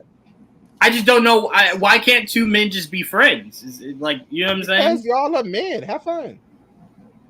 I just want to remind the audience that Trayvon is in a full-on non-sexual friendship with the people on this show, and he acts like that's not a thing.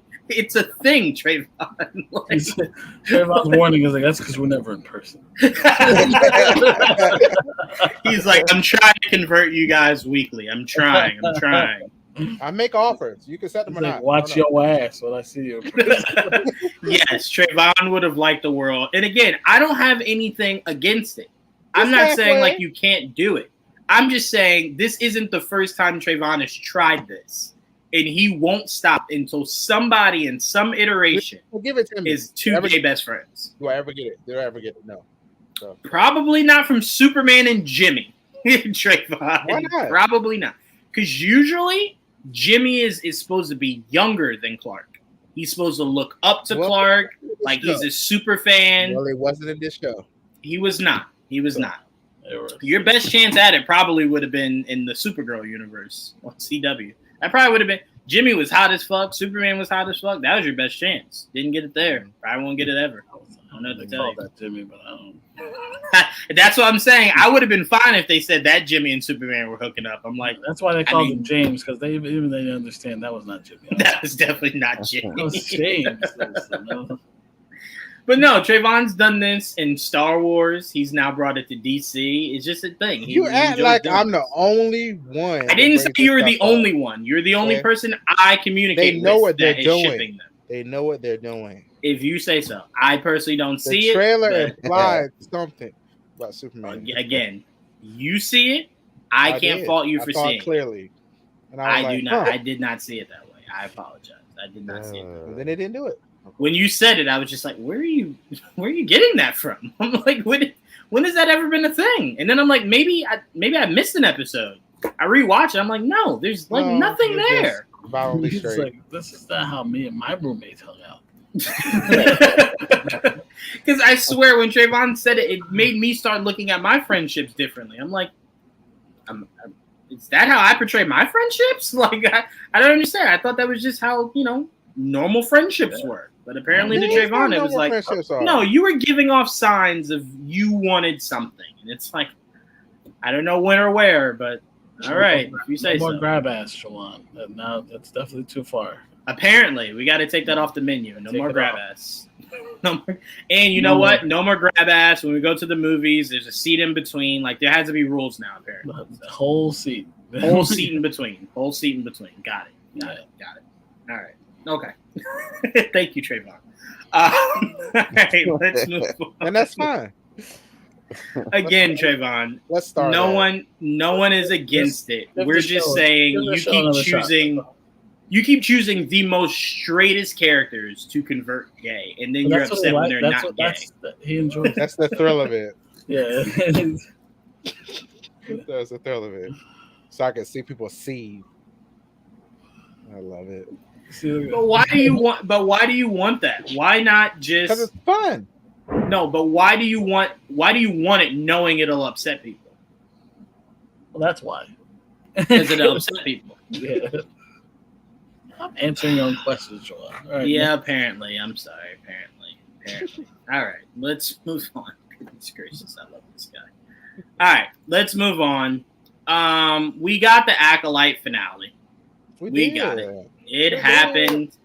It happened, guys. It happened. I will be the first to say it is nowhere near as bad as some of these Star Wars fans are making it. Nowhere near. I've not seen Star Wars in my life that has ever made me feel the way they're acting. And you guys know how I felt on The Last Jedi. I did watch it, and as soon as I finished it, I wonder what Joanna thinks of this. And you did text. You did send the text. And then as soon as he sent the text to everybody and I responded, he went quiet the rest of the night. He was just like, I'm curious. Now I put the chaos out there. Now I lean back. Now I see how it all plays out. No, but again, Trayvon, and again, you and Joel can speak to this. I didn't badmouth it. I just said there were a lot of decisions, like most of Star Wars, that I just wholeheartedly disagree with. I think they keep.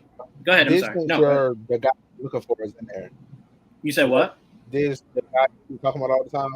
Plagueis, yes, Plagueis. Yes. Okay. Plagueis was. That was cool. And that didn't even make me happy. Even that was the way I was introduced to Plagueis in live action made me very angry.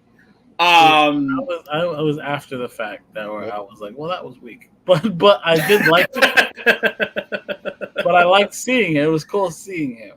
I just remember that's it. My immediate thought in the moment I was watching. That's why I was like, I'm so glad we didn't do like we weren't on together while we were watching it. Because my first thing was to pause it.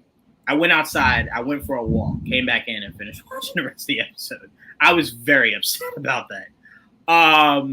But yes, again, this is why people say you got to be careful what you ask for, right?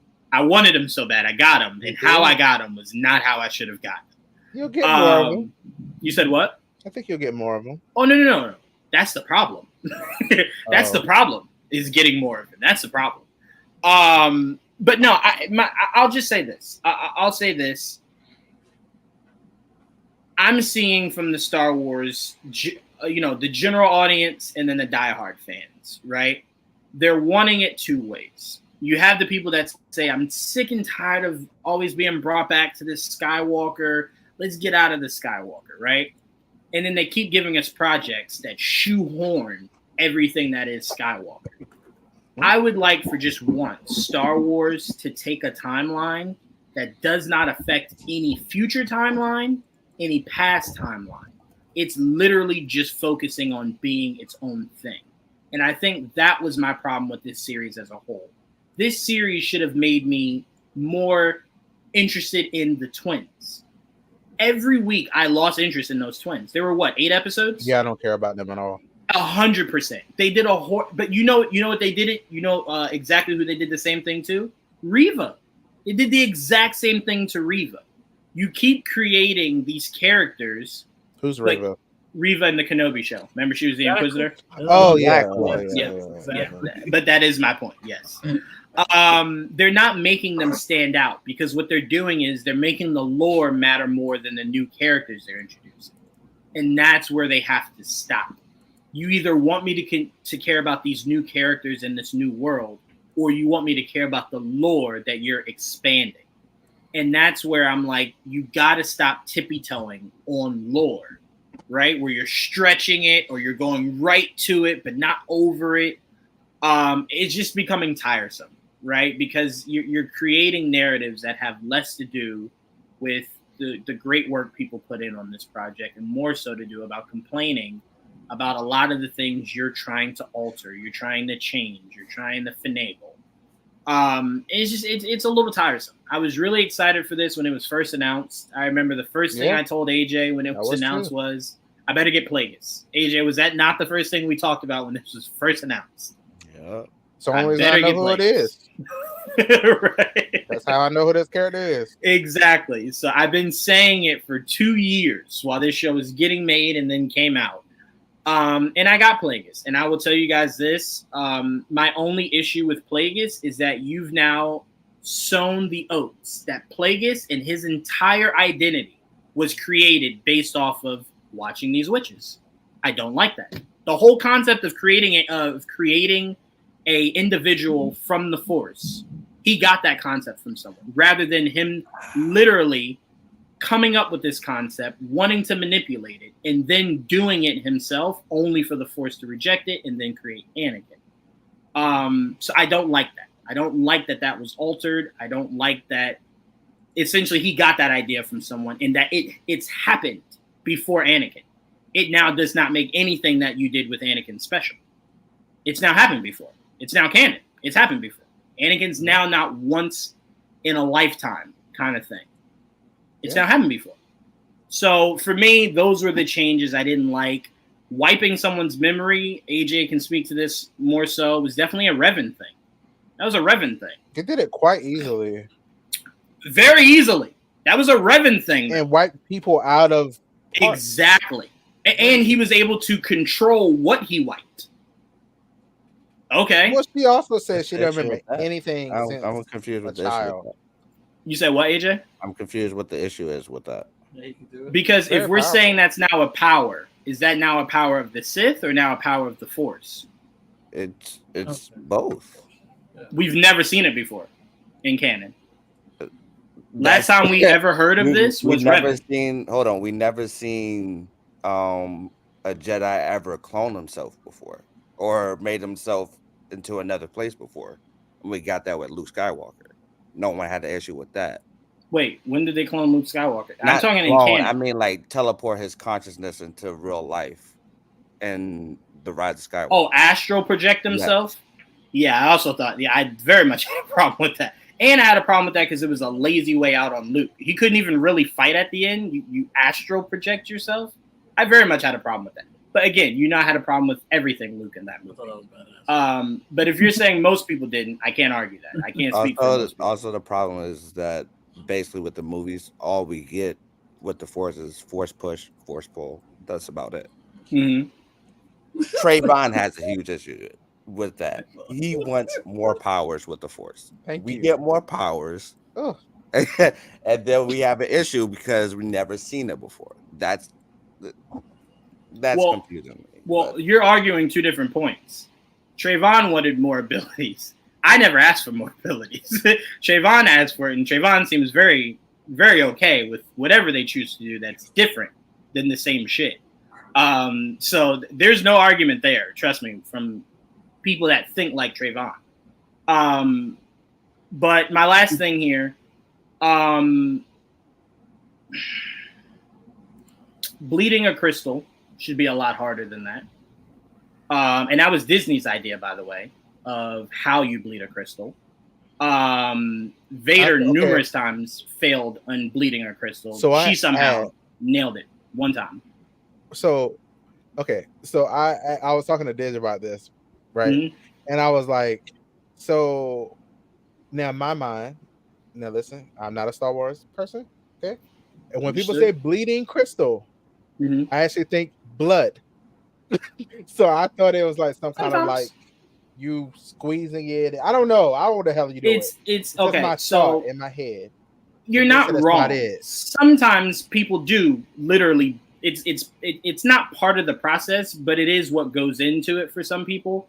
But what Disney introduced when they created the new concept for bleeding crystals is that it is when you are pouring all your hatred, all your sorrow, all your pain, you're bleeding it into the crystal. So why didn't that make sense when she did it? She literally choked No. Again, my issue with her doing it is the same issue I had with Rey using the Force. Not that she used the Force, it was how quickly she was able to do it. It was like that. Well, that's how quickly she felt betrayed with Anakin. And I'm saying Vader had lived a life of being betrayed, and that motherfucker failed numerous times to bleeding his crystal. Yes, it's not an easy women concept. Are superior. It's okay. No, you said what? Women are superior. Okay, I'm not arguing that. Yeah, you're trying to get me. Please don't talk I'm about not arguing that, Trayvon. All I'm saying is it's just the first time bleeding a crystal is on the is in live action. It should have just been more. Like I would have appreciated if she bled the crystal while she was on the planet with the stranger, and she was going through it, and she was remembering all the things that she was upset about. Yeah, no. For me, I know what you're saying. Narratively, yes. I'm saying I wish it was written better, to where we could have seen more of that pain and sorrow just bleeding into it, and that anger really starting to protrude. It just happened so quickly. So what? She learned in that moment. In that exact moment, yes. And I'm saying enough that what I'm trying to say is, if that was enough, she thought if that was enough to get her to kill Saul, guess what? She deep down knew Saul killed her mother. If she reacted that quickly, it was not something that was not ever in her thought process. It was just something she never thought was true. You get what I'm saying? I don't understand that. She needed to hear it from Saul. She always thought that was a possibility. No, she didn't. If right now, Trayvon, we were hanging out and money went missing from your wallet, right? You're thinking to yourself, there's no way Juwan did it. But Juwan was like the only person here, right? They told her sister killed everybody. Yes. And how many times did she see her sister, and knowing, quote unquote, that her sister killed her mother? She never once wanted to kill her sister. She wanted to bring her in. Never wanted to kill her sister, though. She wanted to arrest her. She did say she wanted to kill her. No. What did she do? She saw her 3 separate times. What did she do? Try to kill her back. No, she incapacitated. The first time she let her go. Second time she incapacitated her. Sister. Third time they had a conversation. That she hasn't seen in 16 Third time they fought, trying to kill each other. Not trying to kill each other. Yes. First of all, no. They were absolutely trying to kill her. Yes. But in this episode? Yes. In the show. No, I'm saying in this episode she was trying to kill her. Yes. In this episode too. Okay, we agree to disagree. No problem. She was definitely not trying to kill her sister, but we agree to disagree. I thought it was like a Horcrux. You kill somebody, you split your soul. So there you go. That's how I thought of it. You kill someone, you split your soul. That's how you made a Horcrux. You had to kill somebody. You had to do something very evil to split your soul. You're bleeding the crystal by killing somebody. That's how. Oh no, you can bleed your crystal without killing someone. It's all it is feeding off of all your energy of the dark side. Everything that makes you a dark side user, it just feeds off of that. It was justified at that moment for her. I think. Again, I'm not saying she couldn't bleed the crystal. I just wish it was just shown better. I thought it was just it's just very quick, and that's not a quick process. I just thought it went by too quick. See, narratively, that's supposed to be a big moment. You know what I'm saying? That's all I'm saying. It was that Darth Vader was still conflicted, even as Darth Vader. That was the whole issue with him not be able to bleed the crystal that first time, because he was still in confliction. With Osha, there was no confliction. She just felt that betrayed, and she just hated everything at that point in time. That's why she was able to do that so quickly. That's my whole thing. Vader was conflicted that whole time. That's all. So way, I don't think it's the fact that it's easier or harder for somebody. It's just that someone feels hatred a lot more strongly than someone else does. Again, I understand where you and Trayvon are coming from. Like I said, I'm just thinking more so of it being a big thing. It should have just been bigger in that moment than what it was. That's all I'm saying. Just like the Rey thing. People excuse the Rey thing of it was in the moment. No, I get it. It makes sense. I just wish it meant more in the moment. That's very quick for a person that never did it. Now doing that shit like she had known it for 15 years. That's what I'm trying to say. Did you have an issue with what's the name doing it in Jedi Survivor? Who? I forgot his name, but it Cal was Kestis doing what? No, not Cal Kestis. The guy that was facing up against Cal Kestis. Wait, when he was using the Force? He bled the crystal in Jedi Survivor. I don't remember. I remember someone bleeding the crystal in Jedi Survivor. Send it to me, and then I can give you my opinion. I honestly don't remember that. I'm not even trying to be funny. I don't remember there being a crystal blade in Jedi Survivor. Yes. Okay. Was it the Jedi that came back to life? Yes. I don't remember. It was bad though. Yeah, I don't remember. I let me say this though, AJ. Let me speak to what I do remember. I do remember I thought that was the most useless character in that game. Like he was supposed to mean more, and then it was over. Like I thought that was very much a waste. So if he did bleed the crystal, then yeah, I definitely feel the same because I very much felt like we were with that character for like 2 scenes of the game, and that was it. When you kind of structured the whole game about that character. So yeah, so I'll say it without even seeing what you're talking about. Yes, I do feel the same. Yes. Also, Yoda, man, they got to do.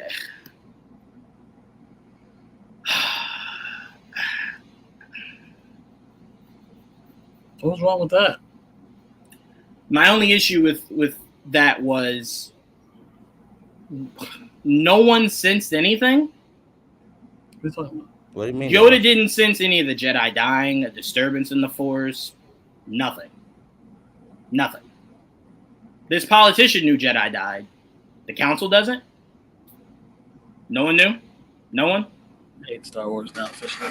No one felt it. First of all, no, don't do that because there was a scene in Revenge of the Sith. Yoda sat down with Anakin and said, I can sense I can sense what did he say to him? I can sense how divided you are. I can sense it. So you don't know that Jedi are dying? There was like 6 Jedi that went out there. They all died. There were so many moments in the show where a Jedi should have sensed something and they did. Yes, that's my other big problem was them being a fucking weasel to hunt on Jedi. That was also weird. That's also in Rebels. That's also in everything Star Wars. That's what I mean, but that's in general. What's in Rebels? I'm saying Star Wars in general. That happens. Jedi die, but no one really feels it until it's actually something that's strong enough for them to actually feel it. The whole issue that you're having, you're having an issue with the Acolyte because it's something new. It's always happened in general. Because it's something new? Yes. So you're telling me that Yoda, one of the most powerful Jedi right now, doesn't notice that Jedi are dying, and that's okay. And I'm saying in general, other than the Acolyte, Jedi have died before, and Yoda probably knew, but didn't say anything about it. That's all I'm saying in general. I don't know of any time from Phantom Menace to Revenge of the Sith that Yoda sensed something in the Force and said nothing. Okay. You said the Clone Wars? The series, Clone Wars, I'm just saying in general. Clone Wars, Revenge of the Sith, anything Star Wars related. In my opinion, if you're gonna use that, that's the biggest plot hole in all of Star Wars in general. If you're telling me a master of Yoda's rank, yes, that is a big plot hole. Yes, of Yoda's rank, not any Jedi, Yoda's rank. But if you're telling me every Jedi will feel some other Jedi dying, you're going. No, I'm saying you don't sense a disturbance in the Force. A Sith user is here. You don't sense that. That's my problem. That's always going to be a plot hole because the Sith are always around. They've been around for 100 years. Remember? No. What do you? Disturbances in the Force. The Phantom Menace has been around since. Remember, Phantom they were Menace, around for so long. He was always there, was he not? No Who was Jedi always there? Who was always there? If Plagueis is still alive. Plagueis, what are you? Plagueis never made himself. Hold on. Plagueis never came out. That was why. There between Phantom Menace throughout all of the Star Wars that we've seen. Yes, but AJ, here's the difference. Plagueis never came out. Neither did Palpatine. Once Maul made himself clear, they could sense now the disturbance. Before they didn't know what it was. And I'm saying, how did he train then? How did who train? How did the Sith train without getting themselves away? Joel, you definitely could what do you call it? Half mass? No, you could subdue your you can subdue the Force. You can subdue the Force. You're not sending a beacon every time you do the Force. But if you're telling me all these Jedi died and no one in the council cared, and that's not a problem, okay, we agree to disagree. Okay, cool. But that's fine, because any plot hole of anything going forward that anyone takes an issue in, I will be making note of. You know I don't. That's why this is why I'm bringing it up. That is definitely not true. It's just not as common. Oh, okay. It's not as common. Right. It's not as common. Anyway, like I said, I just believe whatever Acolyte does going forward, just base more off of the time and not the lore going forward. Just base yourself off the time you're in. Let us just drink in the time that we're in. All this kept doing was just foreshadowing the future. That's all this was. The future. Midichlorian count. The future. The ability to create within the Force. The fact that Plagueis is here now. The fact that, and by the way, Plagueis is probably only 15 or 20 years old right now. So I don't know if Tenebris is still here. And then you end on the rule of 2. But it's not the rule of 2. Because I assume Tenebris is out there, and now Plagueis is out there. So it's just very confusing. Very confusing where Leslie is going with this. If they make a season 2, great. Gives me a chance for Leslie to explain all this shit. How the politician knew the Jedi were dead, but no one else in the council did. Very interesting. Very interesting. Thought that was very interesting. The council knew the Jedi were dead. How? When did we get that? Vanessa literally said that Saul took them all out. No, that's what she said at the end of the episode. When the politician at the beginning of the episode came in, he made it clear that he knew that something was wrong. He knew Jedi were dying. Yes, but he did not know if it was Saul or anybody else. I'm not arguing that. I'm saying Jedi being dead. And I'm arguing that Vanessa is saying that Saul was the one that killed those Jedi. Okay. You're speaking to the end of the episode. That's not what I'm speaking to, but we can move forward. I hope there's a season 2. I want her to explain this more. I think her problem here was we don't need main characters. Let the Jedi themselves as a whole be your main character.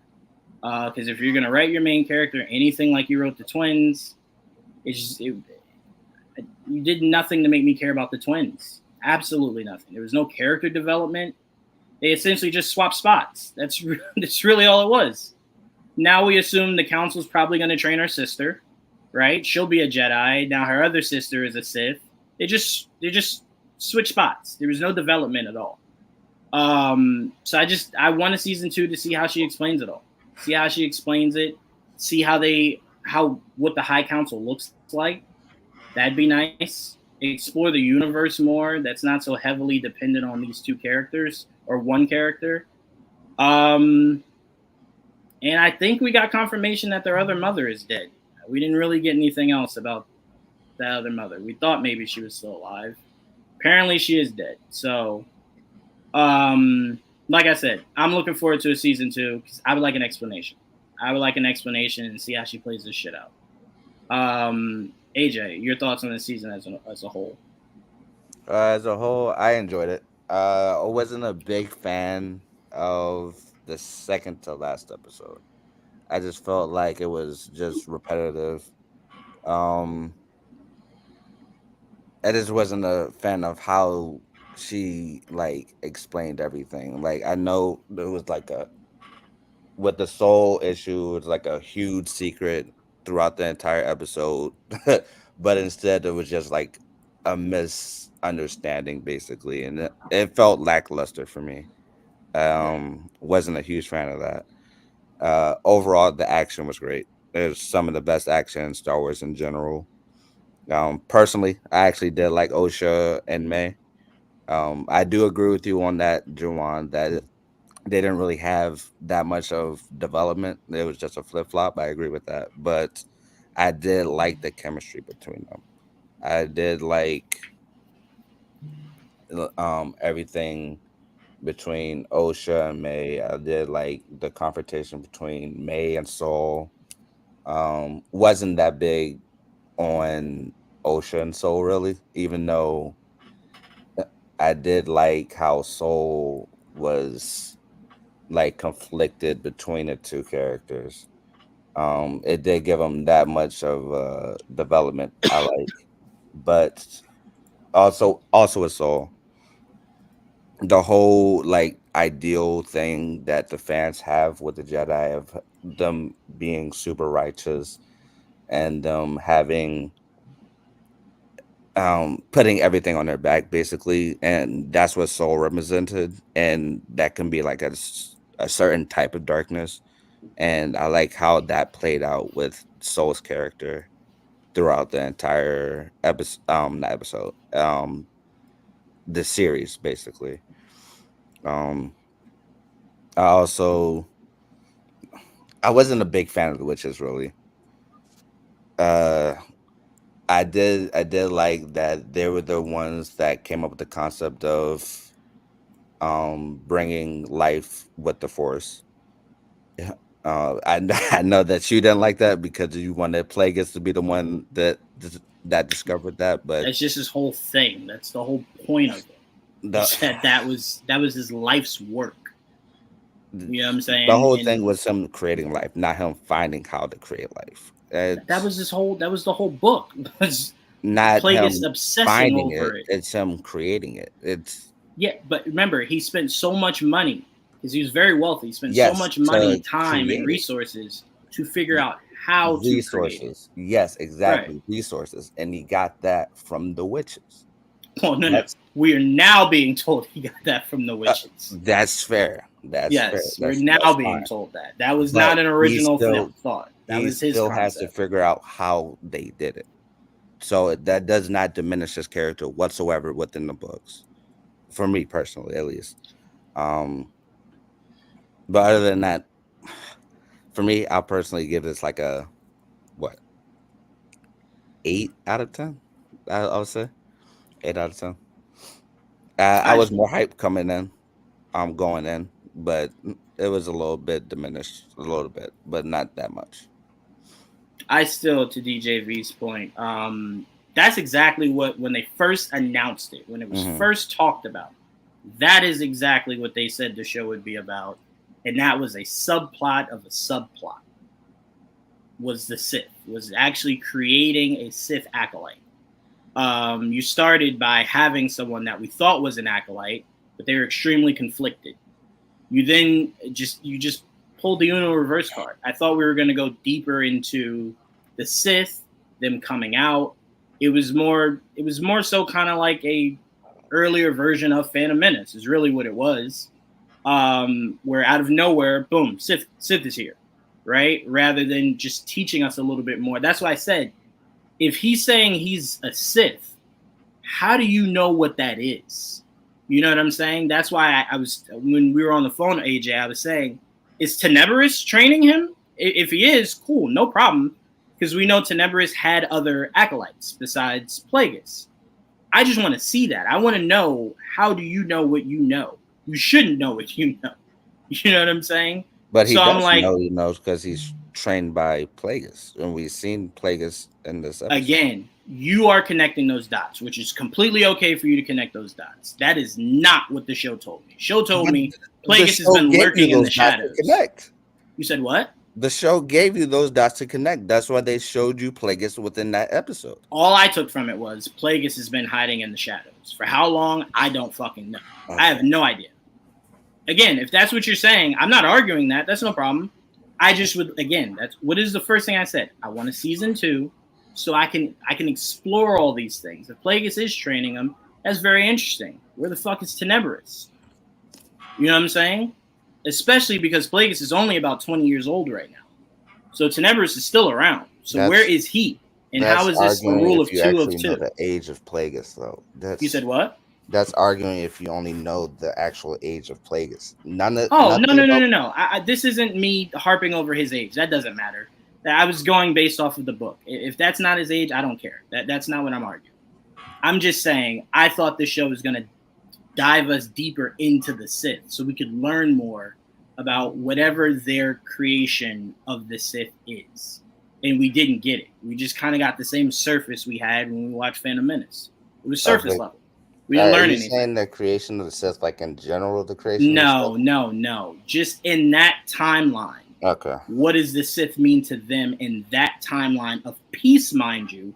What is the Sith? What are they doing? What are their motivations? Are they lurking, sulking? What's happening?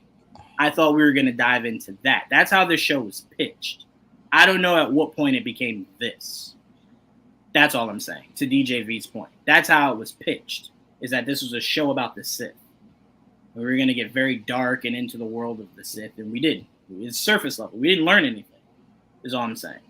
So if you're saying Plagueis trained them, cool. No problem. No arguments. Just would like to see it and hear more about it. That's what season 2 will bring us. Trayvon, your thoughts on this season as a whole? I like the witch stuff. It seemed cool. The look he did get. The mind control thing is cool. Lightsaber fights were very cool. They were very good. Especially this last one. This last fight was really, love that. So it was a beast. Yeah, that was great. Soul was, handling his own. He was doing good. I was okay. I don't know. Osha and Maything, I don't know. I get it. They're sisters. One thought she hated her, then she didn't. I don't know. I don't really care about them that much. I'd like to see what other abilities she has, since she's, to me, it's yes, a Sith, but also a witch. Mm-hmm. So I want to see what that means. Especially when that scene when she had the mask on and he had like fight through the control to get to her to get the mask off. That was cool. Explore that. Explore more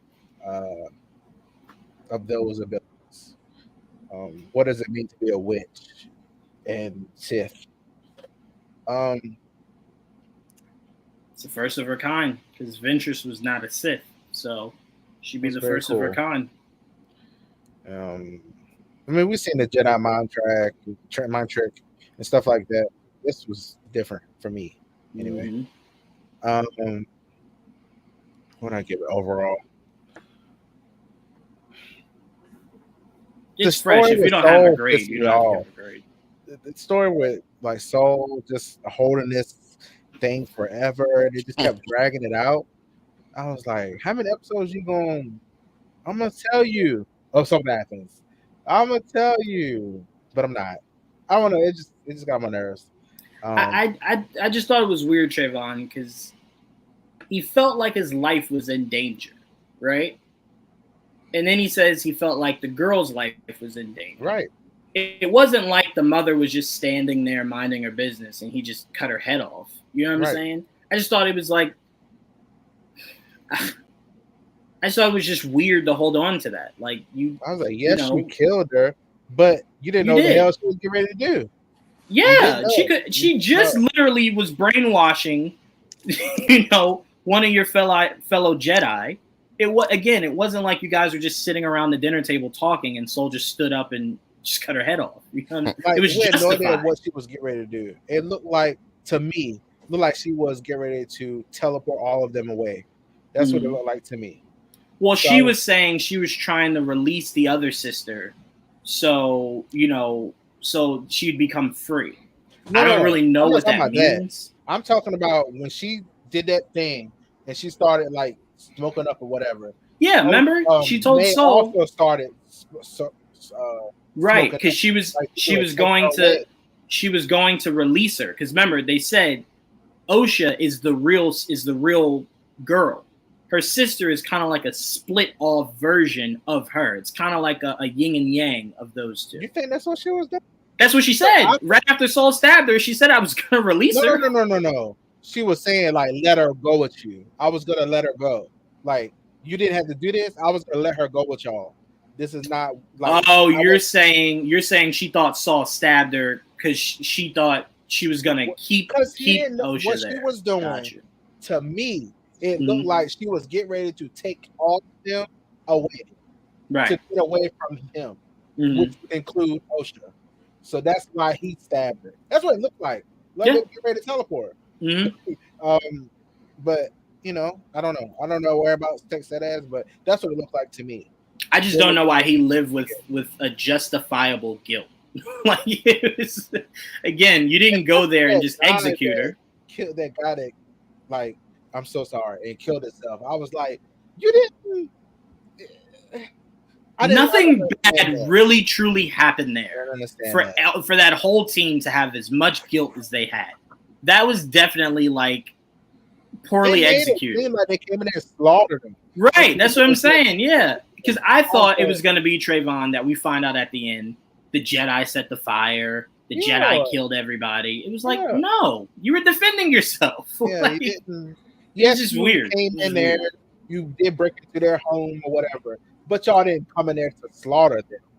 So, but they also have jurisdiction for those things. The Jedi.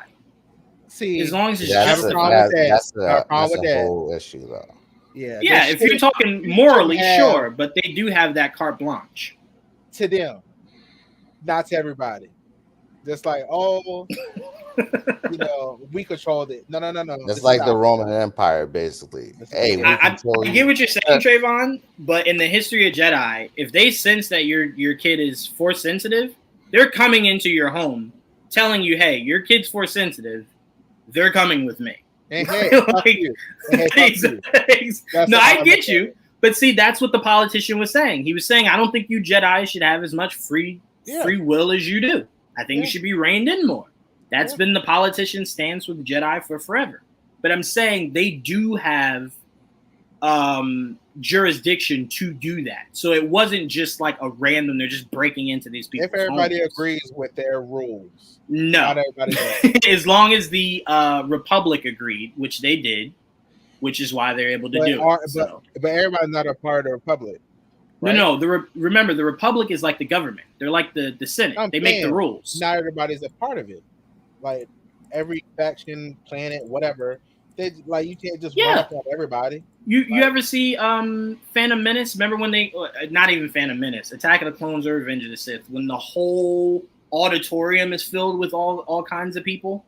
Mm-hmm. They're all the different politicians of each planet all coming together to vote on what we do, what we don't do. And part of what they voted on and accepted is if the Jedi believe there's force sensitive kids, or whatever, they have the jurisdiction to go get them. That's why the Jedi do it. If it was illegal, the Jedi couldn't do it. But to Trayvon's point, there are planets that are free from those rules. That's fine. I don't know if they established if this was one of them or not. Yeah, that's also fair. But in Clone Wars, there are multiple planets where literally the Jedi have no jurisdiction to those specific planets, or even just Senate or whatever, basically. Yeah, we've heard that in Clone Wars where they said you have no jurisdiction here, Jedi. Yeah, but those are usually the planets that are Switzerland. But remember also, those were in times of knowing that there is a dark side and a light side and choosing not to be in the middle. In a time of peace where it's only the good side, I'm pretty much assuming everyone was probably on board. But again, I don't disagree with you that, hey, I'm not letting you come take my kid. I don't give a fuck what you say. My kid grows up and wants to be a bad guy. Fuck it. Like, you're not taking my kid. So I agree with you there. You're not taking my kid. It's kind of crazy. But, I give the show a 7 out of 10. And that is very much on the lightsaber fight and the witch stuff for me. And come here. How much of it is the witch and come stuff? Here. Here you go. What I just said you're gonna have to fight Osha to get him. You're gonna have to fight Osha to get him. She can't control it You yet. know they fucking. You know they. She can't control it yet. She can't. I run up on her. Just cut her real quick. Oh shit! I ain't doing that. I ain't doing that talking shit. I'm just gonna cut you. You just got to cut her. Yeah. I ain't doing that talking. As the kids say today, OSHA would turn you into a pack. What are you doing here? She turned you. Why are smooth you into doing this? We're not doing all that. No. No. I'm gonna cut you. All right. Well, you'll have a season 2 of Khmer or Khmer, whatever his actual name is. Looking forward to Khmer it. Stranger is what I screwed call it. I mean, Joel, what were your thoughts as a whole in season 1 of Acolyte? As a whole, I enjoyed it. I enjoyed it because it was different enough. I liked a lot of the aesthetic of it. Like, I wouldn't mind seeing more stories in this timeline. Yeah. And maybe because I have a good will towards the prequel era. Like, I like that timeline too. Like I said, I like seeing a lot of Jedi. Maybe that's what it is. Just cool. So like, I didn't have really initial. I think the only episode I really didn't like was that not the most recent one, the one last week's. Mm-hmm. The big reveals. I thought there was a lot of like bad storytelling, a lot of little plot holes, and not the best explanations. And for someone that I don't know I don't know Star Wars lore that well, right? And they didn't really do a good job explaining a lot of it. So I was like confused a lot of the time. I want to know more about what you're talking about, but you don't really go out of your way to explain a lot of it. So it was to me, for people like me, and I'm a casual, and I'm not as casual as others. So imagine me getting confused. I can't imagine everyone else was understood what was going on. And then for people that did, I understand they were frustrated, but I couldn't be frustrated because I don't know, and I was just more confused. I was like I don't know what how they were created. They don't explain it to you, but I don't know what a Vergence is, and I don't know how you split one life. Just to throw this out to you, Joel. Because I know a lot of people forgot, that's not the first time that word's been used in live action. Qui-Gon says the same thing when he's trying to sell Anakin to the council. He was saying there was an avert. However you pronounce that word. I think it was a Vergence. Yes, Qui-Gon said that to the council because again, they were thinking Anakin was the first time that's ever happened. So he was saying how. And again, the show also did do something a lot of people missed. So remember when the council was telling Qui-Gon, we're not training Anakin. Like, he's just too old, right? Yeah. They're now saying that concept has been around since this because they were telling him if Soul did not spin the story the way he did, they weren't going to take Osha because she's just too old, right? So, again, it's just a lot of dots connecting to Phantom Menace from this series. I just wanted to throw to you that the avert, I don't know why I can't say that word. Convergence. Avergence or convergence? Avergence, I believe. Okay. You're saying AJ saying con. It's con. I thought I kept hearing avergence. All right, convergence. Okay, convergence. So I just wanted to throw out to you, Joel, that the first time we heard that in live action was from Qui-Gon as he was trying to sell to them of allowing Anakin to train under the Jedi. Well, then I like it more then because I like that it's a callback to something. So apparently it's just Vergence. It's just Vergence. Because Vergence. And High Republic, they also explained it in the Acolyte. The first time there was one was during the what is it called? The hyperspace collapse, basically. Yes. So what it basically is just like a whole bunch of power just exploding out of nowhere. Basically, it's basically like a Big Bang, basically. Yes. Yes. And that's how you can what is it? You can explain Anakin being born from the Force, basically. So like Force babies. Yes. Well, AJ, don't say it like that.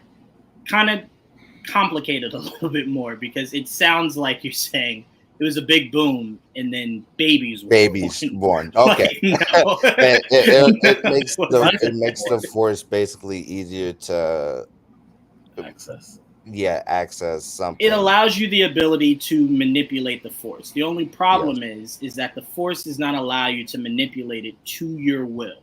So Plagueis wanted to create a Sith child. The Force said no, but so it's a big fuck you. We'll create a child. It just won't be a Sith child. Now, the Force didn't know Palpatine would still corrupt that motherfucker, but he was not born of pure corrupt evil.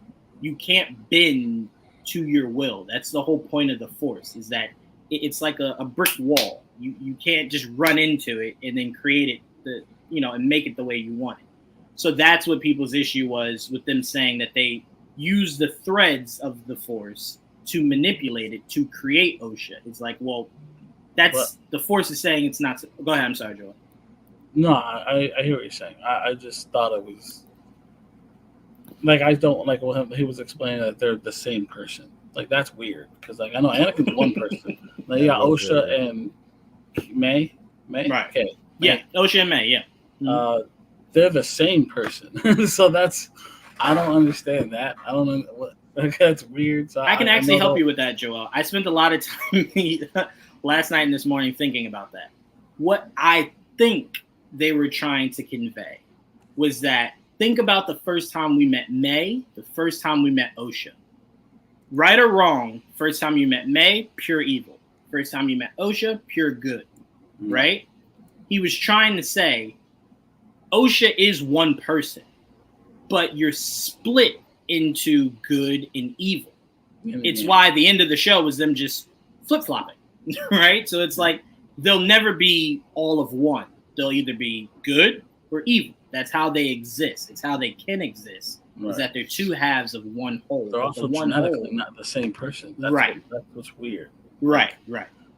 And I get it. Now they're saying that the witches create them. And I remember them talking to each other saying they have a way. They obviously know that what they did is weird or different, because she did say, like, I forget how she said it. I just remember alluding to, like, there is a way. Like, I will explain.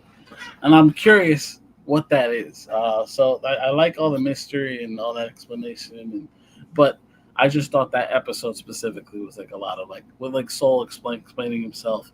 Like, you guys are saying, like, she was getting. See, I took that a little bit differently because, like, I thought that was kind of abrupt for him to just stab the bitch. Now, my thing was because I thought that maybe the best explanation was, like, she looked like she was turning into a monster and it scared him. To me, that was like, I was like, oh shit, what is she doing? That's the only explanation. I'm like, she didn't really do anything, at least not yet, unless he knew that she had the intent to run away, which I don't know if he did or not. So it was a weird scene to me. I thought it was a little awkward. What else? The fucking what's the stranger? Kamir, right? Yeah. Mm-hmm. He was cool through most, if not all, of the damn series. His way he fights, everything he did, the fact that now we know that he was I guess this girl's Padawan. What's her name? Green girl. Oh yeah, I can't remember her name, but Purple Whip Girl. It does, Trayvon. Remember we talked about this, I think 2 weeks ago. Remember how I said I had the theory that the scars on his back were maybe from her lightsaber? Now it kind of seems like maybe she was a little rough around the edges. I will say one thing. I think Leslie and Joel, I'm curious your thoughts on this. I'm curious everyone's thoughts on this, but you first, Joel. Leslie seems like she went out of her way, and I don't mean this in a negative way, but she went out of her way to showcase how corrupt the Jedi can be, and some of the Jedi were. Again, something I'm very new to, so it's just going to take getting used to. But I get it. Did it not seem like that for you, Joel? That again, because especially with her throwing Saul under the bus, which I thought was weird, because the politician definitely said, "Hey, I think we should look more into you, Jedi, because I think like you're kind of going with shady." Right." And then she literally goes to the council and goes, "Yeah, this Jedi was shady, but not none of us." It's like, bitch, we're not going to believe just that one Jedi and all of you was rogue. Nobody else, just him. No, you're feeding into what the politician was saying. Like, but that's I didn't understand why she gave that explanation. I guess it's a Jedi thing because it's all of them. They're all very egotistical in that way. That they're perfect, basically. Right? Yeah.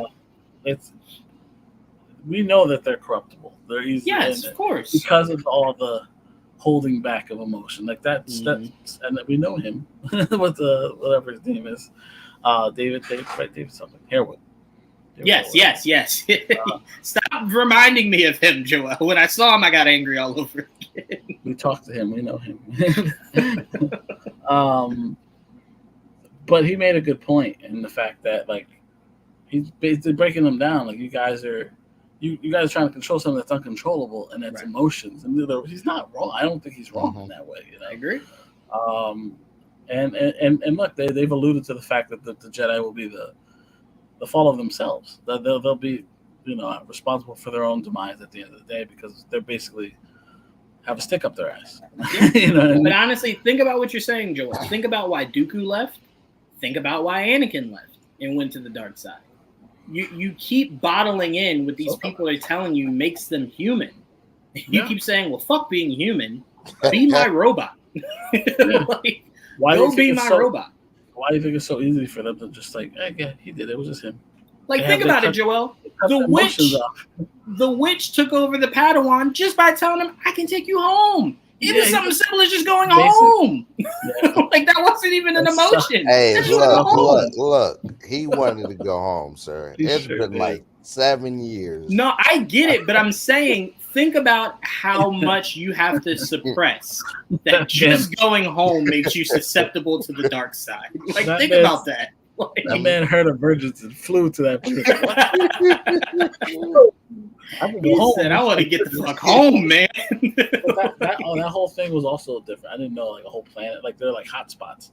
It's almost like a spiritual well. And that's kind of what that planet was. I thought that was interesting. That's what confused me. Because you're saying on that planet the force is unusually strong, correct? Right. We all agree there? That's how it's none of the Jedi's power is amplified.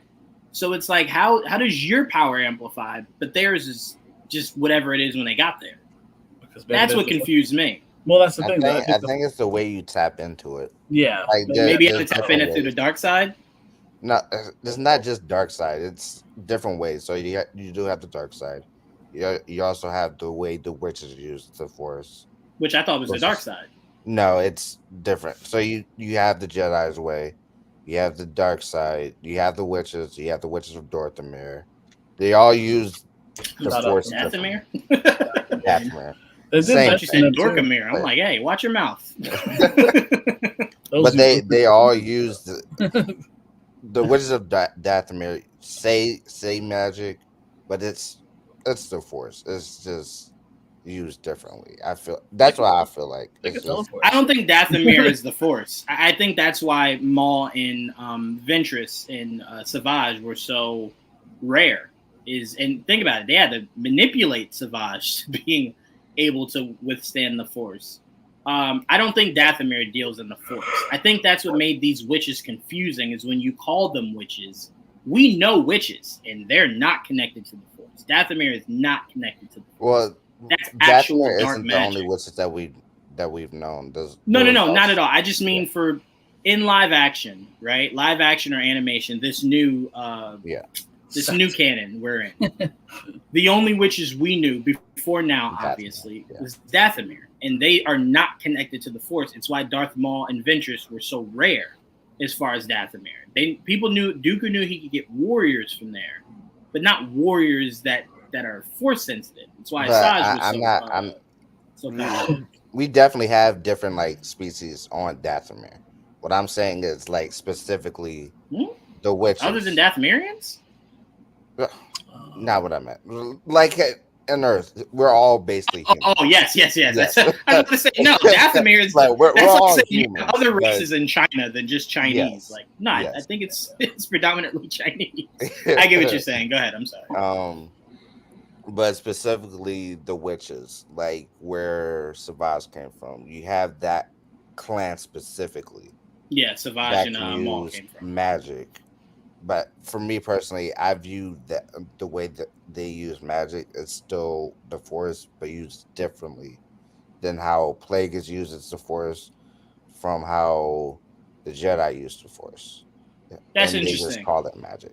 That's interesting. I'm gonna go back and look into that because I think that's why Leslie was trying to make these witches stand out, is because that's what separates them from Dathomir, is that they do have access to the Force. Because I have to believe if Dathomir had access to the Force, there's just no fucking way they're losing to Grievous and like fucking clones. Like their planet got wiped out by Grievous and clones. You can say the same thing for fucking the Jedi. You lost to just a bunch of clones, basically. Well, let's be fair. They lost because their guard was down. They thought if they could trust anyone, it was the clones that they were taking care of. So that's a little different. I didn't see any clones straight up like 1v1 a Jedi. Like, that's a little different. Look, but if you have the Force, right? If you have the Force, you should at least be able to stop the droids. I understand not Grievous, but at least the droids. They were dying to the droids. I'm like, nah. If Ahsoka could survive a random. Hey! No. Yo, I'm just. Don't you compare other Jedi to Ahsoka? Ahsoka stands out. Look, Ahsoka's a rare breed. If she's surrounded by like 13 different clones, and you can't even beat one that blindsides you. First of all, let's be honest. Ahsoka surrounded by 30 clones is unfair to the clones. All right, let's be real. That's a long day for some clones. But no, what do you what'd you think of the finale, Joel? You don't have to. I was trying to tell Trayvon, because it's so fresh, you don't have to give a grade to it in case you just want to sit on it a little bit more. But if you have one, out of 10, what do you give it? I get overall grade. Yeah, overall grade. I probably agree with Trayvon, like a 7. Because I think he could have done a better job explaining a lot of different aspects. Mm-hmm. And I liked a lot of the action was incredible. Like they did some things I've never seen. I like that. But there's also a lot of they just explain things very weirdly to me sometimes. And I don't like if I'm confused and you could explain a little bit. You have enough time to explain some of it. Just pretend like I'm I don't know what the fuck you're talking about. I just wish they did that a little bit more. I think it'd be easier to follow, especially when you're treading on new territory or treading on territory that people have not technically seen. They've maybe read but they've never seen. So you got to kind of re-explain yourself. That's really my biggest issue. But overall, I had a good time with it. And I know you guys are talking about the girls they're not connected, and I don't necessarily disagree. Primarily because the whole switcheroo thing was kind of like, why? Could have just, I didn't understand. Whatever. I don't know. I just they made decisions, like you said. So that's why this episode is called "Decisions Were Made." Yeah. No, I just to me, back to DJV's point before we get off of this, I just hope season 2 just is more Sith based. I want to sit with Chimere, whatever his name is. I want to sit with him and Osha, and if AJ's right and Plagueis did train him, I want to know more about that. I don't want that to be a subplot. I want that to be the main plot and have the Jedi be the subplot. He did look good. I will say that. Yeah, it looked just like Plagueis. Yeah, it looked great. he looked great. And recognize that was him. I was like, nailed it. He looked great. Him looking great. Yoda looked a little too old for how old he should be at that time. That was a little confusing. I agree with that. But I do like it. Looks like they used a doll, which I also liked. Yes. I will say, when I first saw him, I went, why does that look like Phantom Menace Yoda? Like, this is 100 years before. That shit looks like New Hope Yoda. Oh, not New Hope. Like, you should be younger. Why do you have so much gray hair? Empire Yoda. Only Yoda in the time of peace could stress himself gray, right? Yeah. That does frustrate me, but that happened. They've made that decision because this has been going on in the comic books. Yoda just looks like Yoda. That's it. It's just Yoda. Now I will say younger and looks the same. I will say in the book that I think you said you read, Joel, but I know AJ read.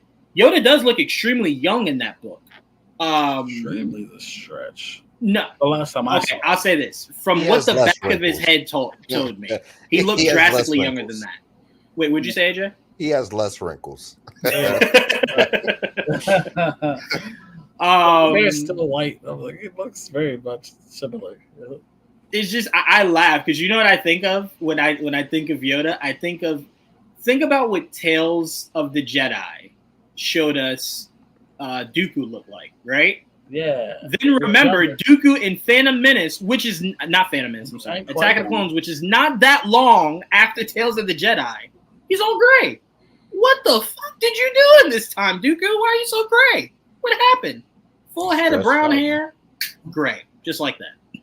I'm like, I mean, That's all what right. Jedi Stressed pretty bad after that's that last season. yeah, I'm like, all right, man, cool, all right. But no, so again, I am not like these extremely negative people. I do hope there's a season 2. I do hope Leslie continues to make this show. I just want her to not rely so heavily on what's to come. Just focus in the timeline you're in and building up that timeline, because that's a canvas that's not yet really been painted live action, right? I feel like she's trying to hit too many points of what's to come. Just focus on the here and now. I would have really enjoyed a Sith-centric season where we're just focusing more on the Sith, the code. Because like I said, AJ, was that not a question of yours? And then we'll get off of this. But was that not a question of yours of seeing the Stranger take on an Acolyte, knowing that Plagueis was there? It's supposed to be a rule of 2. I didn't have that. Wasn't really a question because the rule of 2 has always been broken since what?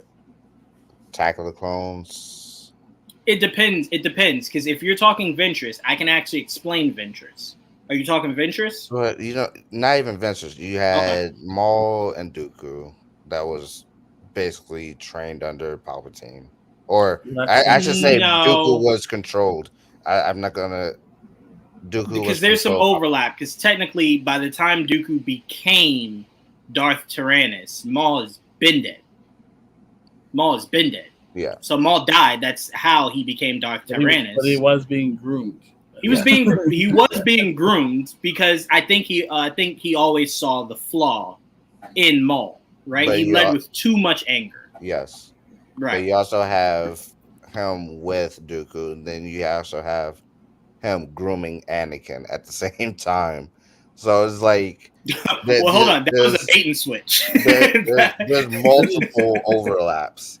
But to be fair though, everything you just said is a direct opposite of what we just saw. You're saying grooming to become. He just made her his acolyte. She is his acolyte. No. So I'm saying, you know what would be really interesting about season 2 is the 2 of them plotting to kill Plagueis.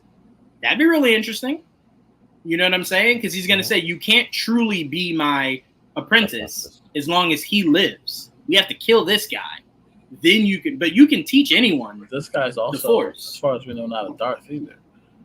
Khmer. Yes, but to be a Sith, that's why I said I'm curious what his definition of, like, what does he know a Sith to be? Did he really say that he's a Sith though?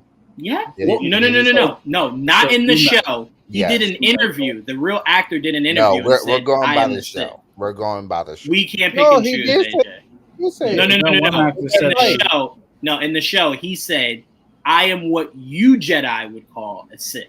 He didn't say I'm a Sith. He said I'm what you guys would refer to as a Sith. Okay, well, all right. But because he's trying to flirt with it.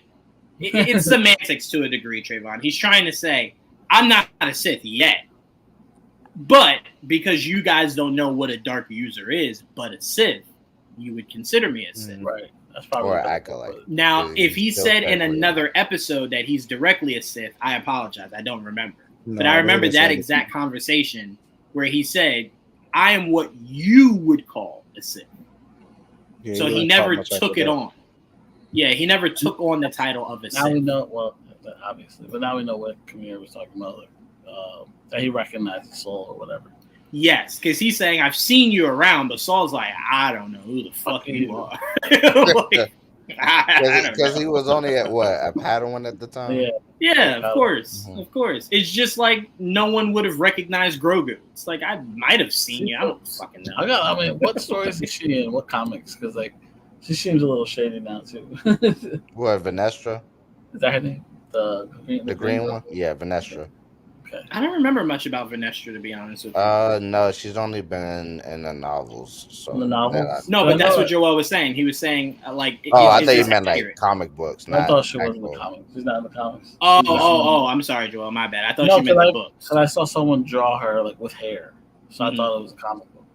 Yeah, that was one of the illustrations. Because I was like, I know what she looks like, so I didn't know it was a novel character. Okay. This had to be a lot of fun for you, Joel, recognizing a lot of things from this show. I again, like when I read the first couple issues of the High Republic thing, I didn't read a lot, so like I didn't recognize anybody from like there was nobody from that first. No, she's also been in the comics, yes. But I never got that far. I only read like maybe first 5 or something like that.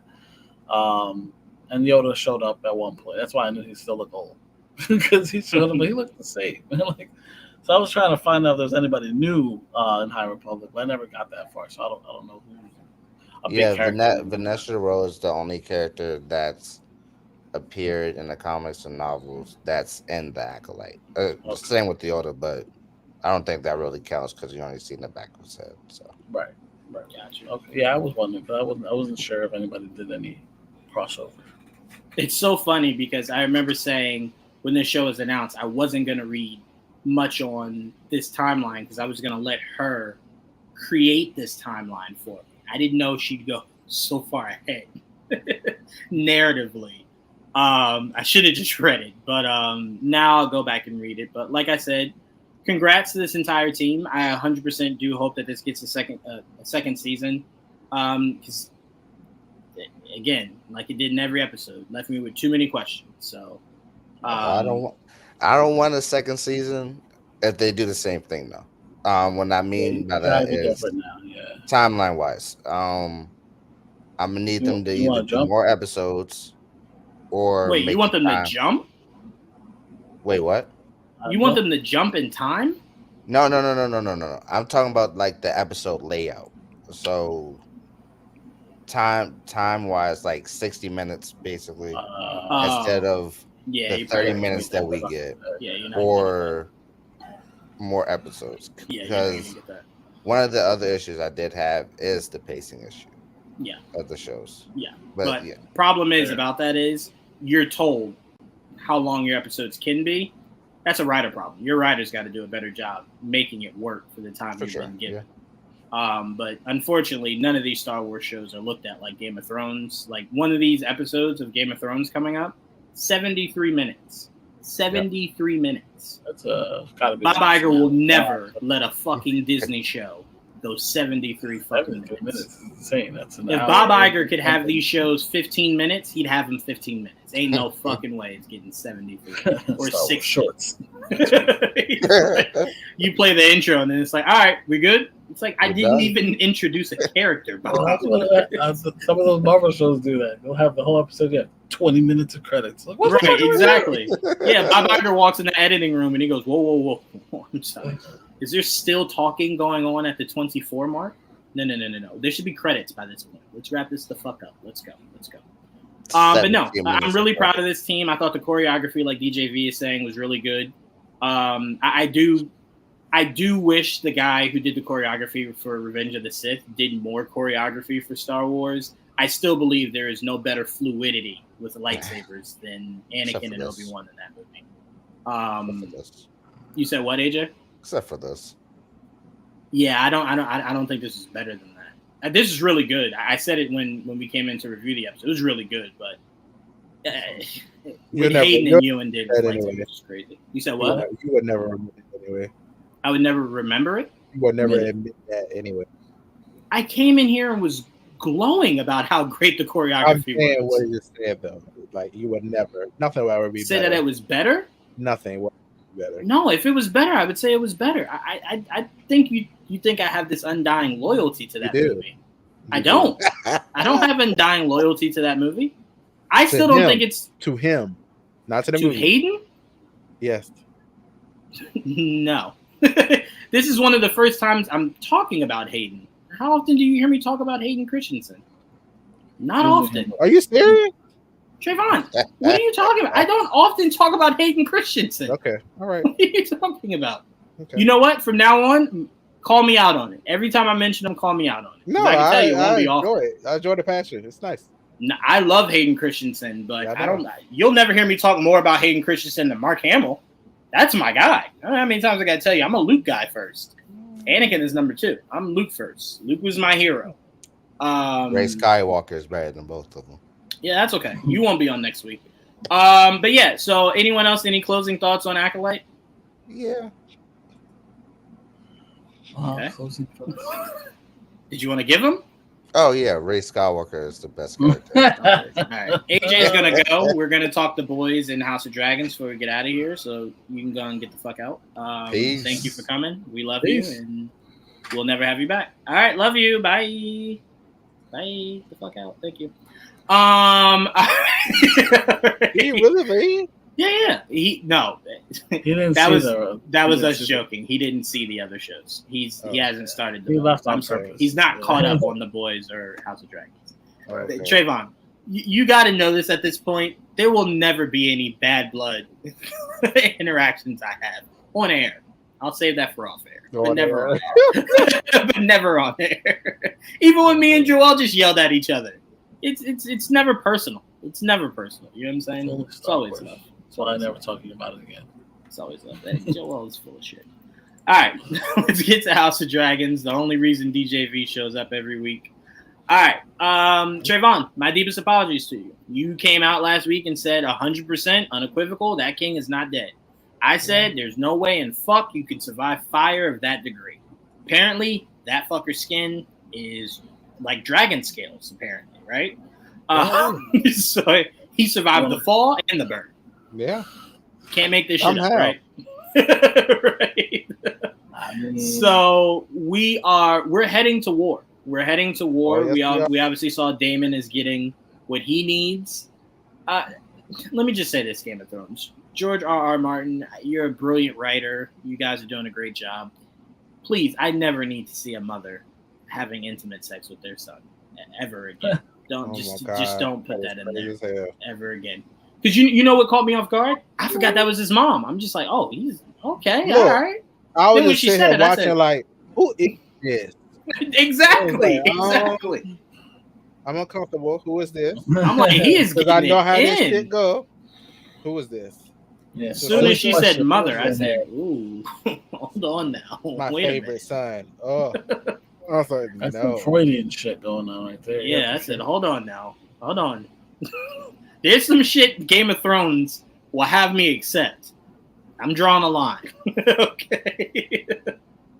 That was, He is his daddy's son. You're right about that. You're right. You're right. He's tripping balls over there in Harrenhal. That's why there should never be a question about who's next in line. Y'all all keep it in the family. Y'all keep it so much in the family. It should be clear who's next, right? Or maybe it's not. No, maybe keeping it in the family makes it more convoluted. That's exactly what it is. Maybe that's what it is. Y'all fucking so nasty. There's gonna be someone fucked up in the head. You just get your cousin showing up out of nowhere. I'm next in line. Who are you? It's like, ask your daddy. It's like my dad. Oh God. My uncle. Same person. It's like, oh, what is happening here? Yeah. Uncle, grandpa, that guy. I tell you what, step aside WWE. There's only one pure bloodline. It's Game of Thrones. Only Game of Thrones can claim that. But no, I thought this episode was really good. Apparently, I made sure I screenshotted this. The last 3 episodes in order are going to be... So this next episode is 70 minutes. Episode after is 67, and the finale will be 73 minutes. These are going to be some long fuckers, guys. But this is probably the only show I'm willing to sit through the whole fucking thing. So I'm in. I'm game. Joel, your thoughts on last week's episode? It was good, just like most, if not everything, Game of Thrones. I love Game of Thrones. Even as it's happening, I'm watching. I'm like, what it is, I can't even put my finger on it. But every time it it starts, I love every minute. It's just the world they live in is so intriguing. Even though it's just, I don't know how to explain it because that was a mythical world. It's not based on anything in reality. There's fucking dragons flying around, but it's so cool. I don't know. I love the whole idea of like the high families and them looking for help from other people and king and this whole war between. And now shit's really gonna go down. And I can't be fucking hiding him. She's really fucking frustrated at this point. She's like, "Look, I gotta go out there and fight because ain't nobody else gonna do it." Like, that's bullshit. Her son every week keeps going, "I'll do it. Just let me." That's the problem. Though. You're a mother. You don't want your kid to do that. Yeah, right. I get it. Yeah, but think about what you could do to your kid if you go out there and die. No, He's gonna have to step up after that and fight. So why not let him fight now? Oh, he dead. He died. He dead. Give him a little bit more credit. Give him a little bit more credit. Oh, he did. I tell you what, he's braver than. I think he got more grit than the fucking king that just went down. That motherfucker had no battle sense. Went out there and thought everybody he had has a dragon. more grit Shit than was him. sweet. Yeah, Egon was not ready for that. He was true. really full of himself. That's why he got injured and why he's now a potato.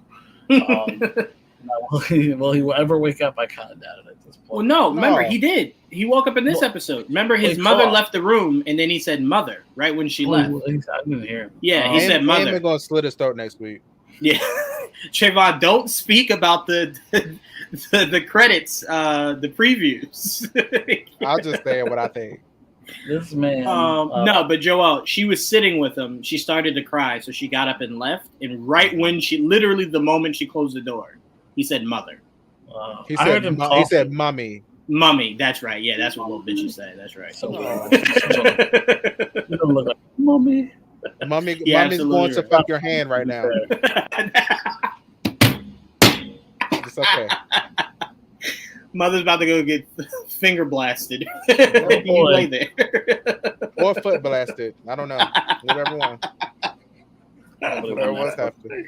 Nobody was happy that motherfucker was still alive but her. As soon as he came in, she was like, yes. You know how hard it is to find people that do what he does? Yes. Yeah. Oh, and my son. Yeah, I'm sorry. Yeah. When. Yeah, but come to my room. Like now, come to my room. Let's bang this out. But no, I thought this was a great episode. Anything else in this episode, Joel? Not much. I mean, Damon's still tripping. He dead as tripping hell. Eyeballs. He's so dead.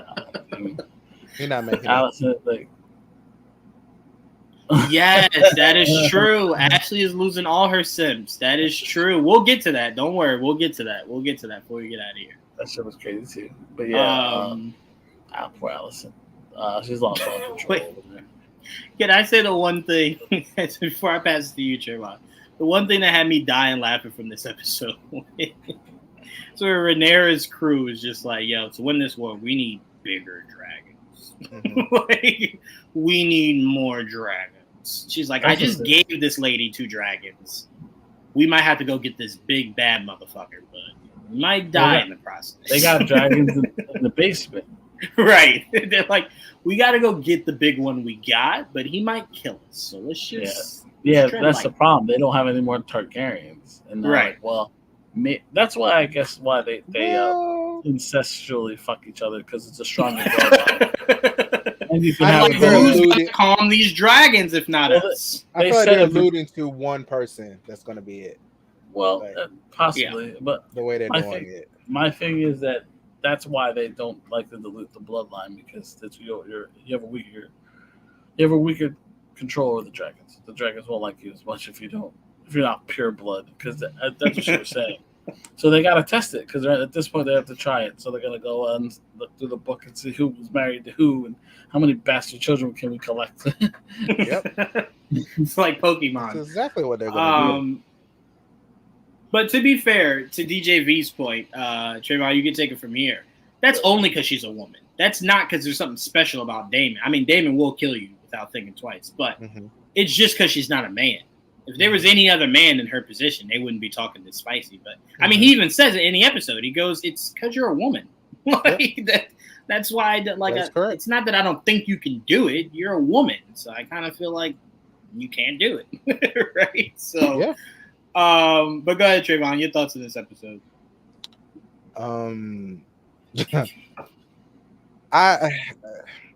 It was very cringy seeing them peel the Yeah. metal off of him. I was like, Oh, well, that was nasty. I would rather die. Well, I don't think he feels it. I think he's so Yeah, unconscious yeah. that he can't feel it. Yeah. It suck. Imagine. Eamon's gonna kill him. For sure. I don't know why he's. I don't kill it. Can I be honest with you? I'm still trying to figure out how Aemon let this motherfucker come back to the kingdom. You didn't see it. He was getting ready to kill him. No, I know he was, but I'm saying we imagine Trayvon. They had to travel day and night to get back home, correct? Mm-hmm. First bit of night, I'm putting my hand over this fucker's mouth. Who's gonna tell me? Who's gonna tell me otherwise? They're gonna watch. They're watching him. Oh please, y'all get the fuck out. If you say I want to anything, see my I'll murder brother. I want to see my brother. Oh, Yeah, he died. Yeah, Yeah, let me spend time with him. right. Right. Oh, that's so sad. I don't know. You guys missed it. He choked on his own blood. It's not He like they'll died. be able to see the cut anyway if he did cut his neck. No, you don't cut him, Trayvon. Anyone that's suffering from burn marks like that, just put your hand over their mouth, suffocate them. That is true.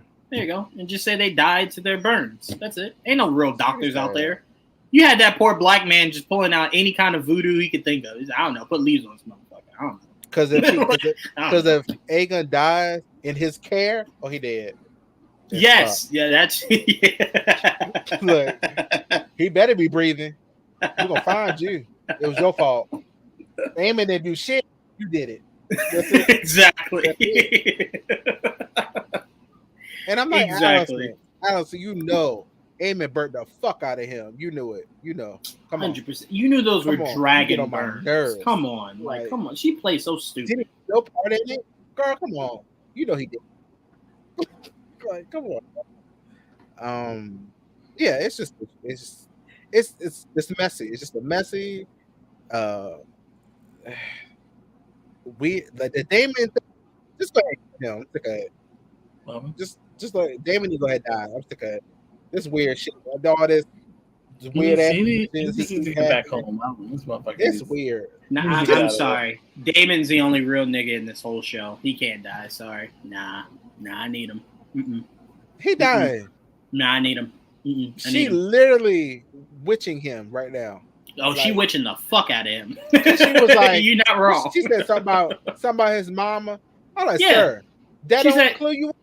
She said your mother. She said something like, "Is your mother gonna visit you again?" And he looked at her Yeah. like, "Bitch, how the fuck do you know? That was a Cut her dream neck I off had." right there. Yeah, Cut her yeah. neck right there. What you Mhm. mean? Stop the spell. Like Yeah. what the fuck? She witching the fuck out of homeboy. Once he finds out, he gonna kill the fuck out of her or use her. I don't know how we figured it out yet. She's literally like looking at him like, I think Hey. we also feeling that a little How was bit. You want to know why he ain't figured it out yet? If you think for a second he not enjoying his dreams, he enjoying them, so he ain't worried. A little nasty ass. He I loving it. just Didn't we get a mention of a Tarly in this Yes, in this yes, we episode? did. Oh, I was yes, very we did. excited. I like Samuel Tarly. I was very No. excited. Who is I that? wonder. Is that the guy with the dead daughter? Sorry, the dying daughter. No, remember No, in that was Game of Sean's- Thrones, remember the heavyset guy that Sean's was taking friend. care of the kid that was in a wheelchair? Oh, Yeah, that's Samuel Tarly. He was best friends with Jon Snow. oh Yeah, yeah, I remember now. Okay. Yeah. He not So in this again, show. it's not him, but to see His his family. bloodline existing Mm. and still in this timeline is just really cool. So I thought that was really cool. who's the dragon rider with the dying daughter? With a dying daughter?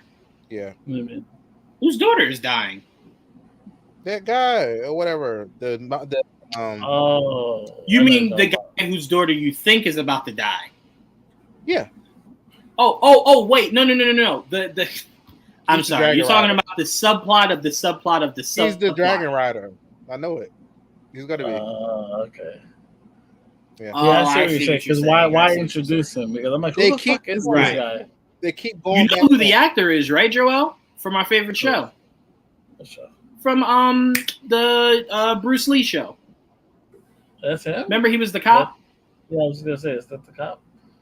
Yeah, that's the cop. Yeah. You're talking about the one that the wife said, "Why don't we move before it's too late?" Yeah. Yeah, that's the cop. Yeah, that's the cop. They got That's locked the cop. in. I just Remember feel that? like Yeah, he's that gonna be last part of the bloodline. That's what they're You're gonna not find wrong, because why are we supposed to give a fuck about a lonely Yeah. villager? Yeah, you're absolutely right. Right. You're No, absolutely I right. questioned it. I didn't think about Dragon Rider, but I was literally like, who the fuck? They need is somebody this to guy? ride the dragon. So I was like, there it is. Yeah. So I wonder who his parents are. I guess that's what we gotta ask. I mean, that Targaryen penis stretched He's very not a wide dragon. and I far. think he makes the scorpions that kill the dragons. Could be. I mean, Is he? Was I'd it? rather see mechanical? him ride the dragon. That'd be cooler. I mean, they can use a scorpion maker or whatever It could be both. Yeah. because they don't have. Do they have that many? What do they call those? But they said they got 2 big ass dragons in the basement. But how many So they siege need weapons do some they have? sacrifices. So the scorpion would be. That's gonna be fun to see. I love him. Shit, this is gonna be the next 3 episodes, right? Yep. Last 3 episodes. You know. I was getting upset because I'm like, damn, we're losing all of our June shows. But then I remembered, August is going to be very good to us. Cobra Kai Very good tomorrow, to us. right? Cobra Kai is tomorrow, but you guys know I'm not as far into that as you guys are. But August for me is the Dune prequel, so I'm just looking forward to that. Mm-hmm. It is. Okay. Mm-hmm. And that got the witch shit in it. Yeah, I'll be watching it. Yes. The Bene Gesserit. Yep. Bene Gesserit. Yes. They're not witches, by the way, but yes, the Bene Gesserit. They better be doing something. No. They'll do stuff. I'm just saying, I don't think they classify them as witches. I don't know. They might. I don't know. I just never heard the word witch come out of their mouth. They're not very culty, so never know. Yeah. Joel's like, it's like a coven of women witches, right? Like, we can agree they're witches, right? Kind of have double voices in there. Joel's like, I know a witch when I see one. Don't try to confuse me. All right. So with tomorrow being the finale of The Boys, and we just got the trailer, I kind of wish they didn't drop a trailer. I would have liked to have known nothing about this I didn't episode. see shit. Yeah, I came across it by accident. I wasn't looking for it. Came across it by The accident. director or showrunner, what is he? Both? Yeah. Whatever. He's He's directed some today. episodes. I You saw said a he piece what? of it. He the trailer. Like Oh, yeah. I saw it from the fan page by accident. That's where I saw it by accident. But last week's episode of The Boys was crazy. I'm going to just get right to it. Let me just say this.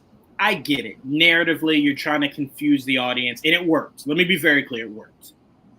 But how, in God's good name, could you encounter a shapeshifter and not get curious that anyone close to you could be said shapeshifter? That's the first thing I'm thinking. First person I'm asking that I'm seeing that I feel like you're like, think about it. Annie in that same episode just told him how much she hated that costume and that he kept it. Why the fuck would she dress in it? I convinced her to like it. No, you didn't convince her shit. She said she He's hated trying it. to have some confidence. Let him have. No, I'm sorry, Huey. Trauma. You've been with this woman too long to not question that. But Again, see, look, God, I'm she been sorry. through all that shit, right? So she like, let's make him feel better. That's what he thinks. You know, he been through all that shit. I know he's gonna love it. You're right. He thought with his penis brain, not his actual brain. He did. But no, I love this episode. I thought that was a great swerve, and I don't know. I'm just curious to see what happens to Butcher and how. I don't know, man. I really don't know. Trayvon, what were your thoughts on last week's episode? That was fucked up at the end. Poor Huey. I did feel bad. I was like, oh, he's so excited for cosplay sex. Yay. No. No, he didn't, because it's only cheating if you knew she was not your girlfriend and you still with her. Yeah, it's not cheating. We got a nice butt shot after that. So yeah, we did. What else? I was like, spell that, but okay. Cause that shit ripped through me when they have that in. I think it's good that he didn't spell it right. It's interesting, you know, that she's like, "Oh, he actually murders us." Yeah, he does, right in front of you. So he'll do it to you. Damn right. Especially when I think he really scared her when she was like, "Can I help?" Was that last week or this week? Can I help you? And he was like, "Get out." When she tried the milk shit again, he was like, "Get out." Yeah, I will say that. Hold on, real quick before you go off of that, Trayvon. What I love about when Homelander does that is the thought that goes into it. Yeah. He always looks at the breast, looks away, looks at the breast, looks away, and goes, maybe. Not right now. Get the fuck out. But it's like, it's a real thought of, it is. I want them right now. pull them out. But it's like, no, I can't. I got real shit to do. All right, get out of here. But it's really hard on him. And he's like, bring him over here. Like I think that's hilarious. It is great every time. I was like, he's really needed. Yeah, he needs breast milk. I don't know when or why or where that became so dominant in his life, but it is. It is. If your partner is a superhero, you fucking them in their suit, right? You got to at least once. I mean, yeah, absolutely. Yeah, because I mean, think about it. Most of these people you probably knew because of their superhero persona, right? So it's like, yeah, 100%. 100%. Black Widow showed up here. She's like, let me go put on a gown. A gown? Bitch, put your Widow costume on. What are you talking about? Like, yeah, of course. 100%. 100%. Trayvon, I don't know if that works for you. Because you want them in it, out it, with it, without it, right? Oh, in it. They just got to pull something out of it. We good. I don't know why I let that continue. All right. So, The Boys, the episode. Why do I do this? Go ahead. You asked. I know. I don't know why, though. Yeah, I thought this episode was very good as usual. Crazy as hell as usual. The way that shapeshifts is awful. Yeah. Like, you know what's crazy? Ugh. It doesn't look like it hurts her. It don't. That's the crazier part. It doesn't look like it hurts. Me. Hurts me, yeah. I was gonna say. Well, I was like, oh. What else happened this episode? Shapeshifters. Remember Butcher passed out at the end. Was this the fight in the office? Was this the episode? Right? When they were fighting in the office? Deep came into the office. Yes. And Black Noir. Yeah, he said, "Oh shit, he can talk." It's like he said he could fly the episode before, and I was like, and you know, I heard that. I was like, "You can what?" Okay. I was like, you can do what? As soon as I heard that, I said, "Well, shit, they just got a fan." And then they did it. Yeah, and he's fine too. Ooh, too much. Did you hear? Did you hear what Carl Urban said about the actor that plays him? What? He said he has. Was it narcolepsy? Yeah, he has narcolepsy in real life. It's why they put it in the show. Oh, wow. That's hilarious. They put it in the show. I'm assuming they found it hilarious. I'm assuming he found it hilarious. That's the only way you greenlight that shit. He's like, yeah, no problem. Go ahead. That's cool. But yeah, I thought that was hilarious. I understood Sage. I felt bad for Deep a little bit because Deep was like, she lobotomized herself for you too. He's like, what are you talking about? She don't have to dumb herself down for me. The fuck? And I understood Sage because I absolutely would be fucking everybody. I understand. She was making everybody complicit hoes. Love that. Yeah. Complicit hoes. I admire her for that. I bet you do. I do. I would have did it too. Javon said, all right, can I be your stunt double? I would have tried to get Homelander too. I was trying to get him too. Shit. Nah, you know what attracts Homelander. Lactating titties. Yeah, that's what he said. I don't know how you can manipulate that for him, but if you're willing to go through with it, God bless you. God bless you. Homelander is wild. He was crying about A-Train. Oh man, he was.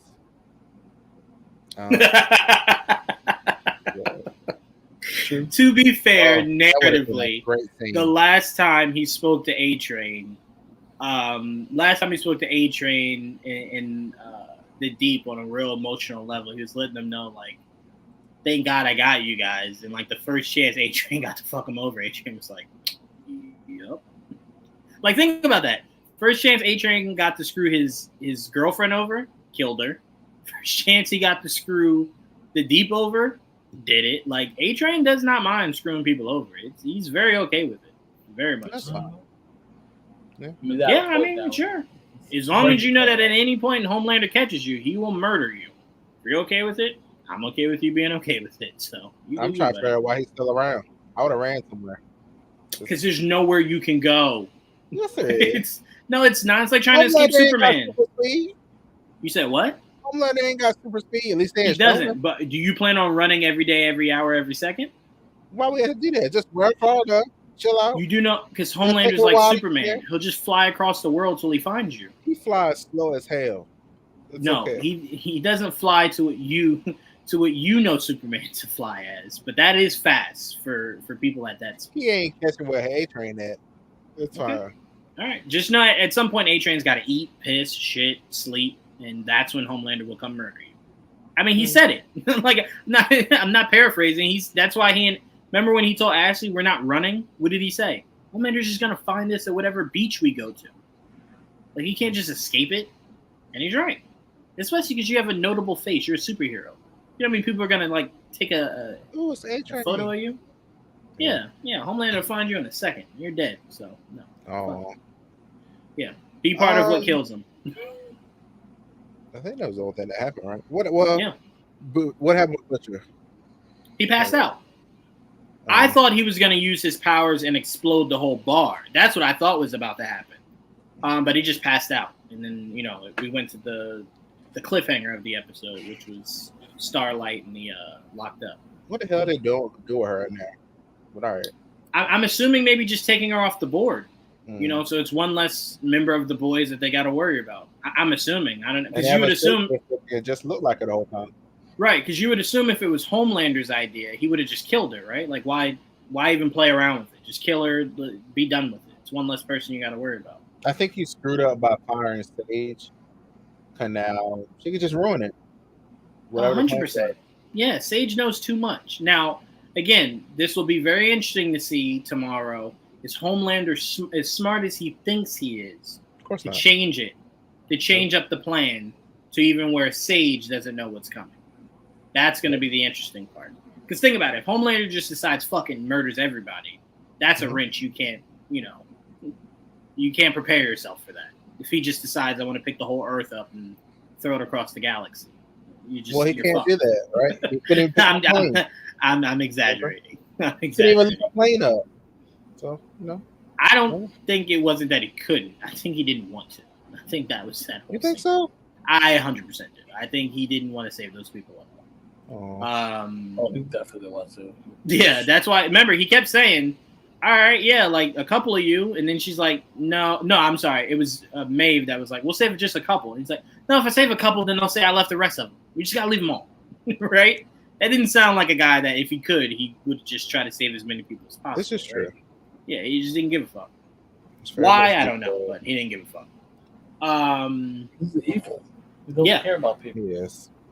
There you go. Joel, what were your thoughts on this episode, man? Wow, man. It's the usual. Typical boys. Man, that fucking shapeshifter shit, man. Maybe you could. I was funny, not man. expecting that. That's what I was gonna say. Like you think you would because you saw it earlier, and I fully forgot about the bitch. And then I'm like, oh, you bitch. They did a good job. They pulled you in, right? Okay. Where you're like, oh, she escaped. She's gone. You only got Yeah, I about it. didn't even think about her after she escaped. Like, they got it. Yep. They tricked me. They got me too. It's okay, buddy. I will say my bigger question is, where is Starlight that she can't use her powers? She couldn't use her powers. Remember, she was trying to pull the chains from out the ground. She couldn't. I know. But She they couldn't do at all. something. So yeah, we've never heard of a power dampener in that universe. You know what I'm saying? We heard of That is true. we heard of a disease that can kill you, but not any. Oh, that's what you also left out, Joel and Trayvon. Kimiko, she had to cut her leg off. Oh, The freaking scientist Oh, that's stabbed her with this. savage. I thought she was gonna die. I got really emotional. I'm like, no, please not Kimiko. No, kill the Frenchie. Kill Frenchie. Don't kill Kimiko. That was so wow. I'm sorry. I don't care about him more than Kimiko. But I do love that he was like, no. We'll just cut your leg off. And I'm like, I didn't even think of that. I just thought once it's in your body, it's in your body. Smart I man. didn't think you could just cut it off from the source, right? Oh yeah, because it spreads. It's No, like- but think about a snake bite. Someone says suck it out. They don't say cut the leg, cut off the infected part. It's like you're watching the zombie shit. Walking Dead. Yes, that is true. Yes, you're Bite right. the leg, you lose. Yeah, you're right. Just cut it off because it'll keep spreading. Yeah. That is crazy though. You picture you're the virus, you're like, yes, I got another one. And you're like, oh, they're cutting me off. Oh, all right. Okay. But yeah, so there is a lot of questions. Like, can Kimiko regenerate, or did maybe that disease infect her body enough to where she doesn't have power. That's very curious because she felt every inch of that, every inch of him sawing that leg off. She sure did. Wait, say it again, Joel. I know she can heal, but can she regenerate? No, we've seen her regenerate. We saw her little leg. Yeah, we've seen her regenerate. She was sitting out there, and it was like Deadpool. No, but my question is, Joel, because the disease got inside her body, did it work to where now she doesn't have power? That's the only reason she was regenerating. If she wouldn't regenerate. Oh, she was regenerating in the episode. Oh, that's what you're talking. I thought you were saying it happened before. Her leg was growing bad. Like oh, Deadpool. I see what you're saying. Yeah. I see what you're saying now. Because I was speaking to in season 2 when she went up against that what's her name? The Nazi chick. The Nazi chick like blew a hole through her or some shit, and she was like melding it back, her body back together. So I'm like, she's come back from nasty shit. So yeah, some very nasty shit. So I just thought maybe the virus, once it hits your bloodstream, it now zaps your power out. That's what my question was. But thank you for answering that, because I would have been waiting all of tomorrow for that to be answered. Like, the fuck this bitch gonna like that? Hold on. Like, it was when she was sitting on the whatever, something like a cart or something, and it started growing see her back. Little leg. Okay, got you. Okay. We're very excited to see how this plays out. Joel, for me and you, I think Evil only has 2 more weeks left, 2 or 3 more weeks left, and then that's done for good. I think they said we might get like some add-ons later on, but that it's essentially done. It's gonna be a sad journey for you guys for Cobra Kai to come to an end. It is. Yeah. It is. But you know, at least you'll get Ralph Macchio back. I don't know what that movie's gonna be like. Who knows? Maybe some of these kids might be in it, right? You never know. I hope so. You never know. It'd be really fucked up. It'd be really fucked up if they were like, hey, yeah, we're gonna end the show. So like the creators are like, damn, it's the last we'll see these characters. We're like, oh no, that's not what we meant. It's just, we don't need you guys anymore. we're good from this, but we're gonna put him in the movie. Because I'm like Jolo, right? I'm saying his name right? Yeah, Jolo. Yeah, he's like a budding star, right? I'd imagine you'd want his face in that movie somewhere. Yeah, I'd imagine. So, well, I tell you this, we'll know soon because the movie's done filming, so we'll know if he's in it or not, right? I don't think they'll be able to hide that well. Right. So we'll see. Any predictions for the finale of The Boys? My prediction is we'll see Maeve come back. That's my prediction. Queen Maeve will come back, and she'll help them save the day, whatever that means. Because we know next season is the final season of The Boys. Oh, and a quick hit, Trayvon. Gen V started filming. I saw. Yeah, Gen V season 2 started filming, which is very interesting because I could have sworn they said they were taking some time off. They did say that. I guess it was not. They didn't mean a lot of time. They're like, we got a schedule to keep. Take like some time. Right, yeah, some time. These kids are getting older. Right, exactly, yeah. So I'm expecting that Gen V will release around this time next year. Yeah. Because it should be wrapped filming by the end of the year. They shouldn't need that much time filming. And these shows don't usually need a lot of time for reshoots, if they even really need reshoots. But when Queen the Maeve is already built and everything. Right. Like, Right. So Queen Maeve is my prediction. Any prediction for you, Trayvon?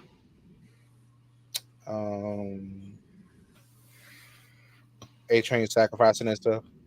Interesting. Okay. All right. That's a good one. Joel, any prediction? No. No prediction. Hey, that might be the best way to go into it. Just go into it not thinking nothing, right? Because it does the unthinkable. All right, so I'm going to look in for A-Train to not make it and for Queen Maeve to pop back in. So we'll see. We'll see. But I want to thank AJ for popping in with us. I want to thank Joel and Trayvon as always. Guys, the time is now. Next week, we will not have a Thursday show. Me, Joel, and probably Trayvon will all be in seeing Deadpool and Wolverine. I'll be seeing it twice. Back to back. Oh, you'll have seen it. I thought you said you've seen it twice. I was gonna go bullshit, but okay, got you. I wouldn't be able to be on here if I did see it already. So not only will we be seeing Deadpool and Wolverine next week, we will also that Saturday. I know I'm ignoring it. that Saturday, we will have gone. We will be doing San Diego Comic-Con Hall H for Marvel at Saturday at 9:00, guys. We'll probably be here around like 8:00, so we can talk anything that happened with DC as we lead into the MCU panel. So Saturday night, make sure you guys are here with us. Have your notifications on so you don't miss it. Next Saturday night, not this Saturday. Next Saturday night. So make sure you guys are tuned in for that. And of course, we will. Actually, Saturday, everyone that's a part of it should have seen Deadpool and Wolverine. So we might talk a little bit about it Saturday, and then obviously we'll do a full-blown review that following Wednesday. We'll do a full-blown review. So don't look for us next Thursday. We'll be at the movies, and make sure you guys are tuned in that Wednesday and that Saturday. Someone agrees with you, Mr. E. A-Train is as dead as... He kind of redeems himself some kind of way. Yeah, that was his redemption, is not being an asshole. So usually redemption ends with death. Usually. So. Yeah. Usually the one that someone gets redeemed, they usually either die or they leave, like Maeve disappeared or whatever. Right.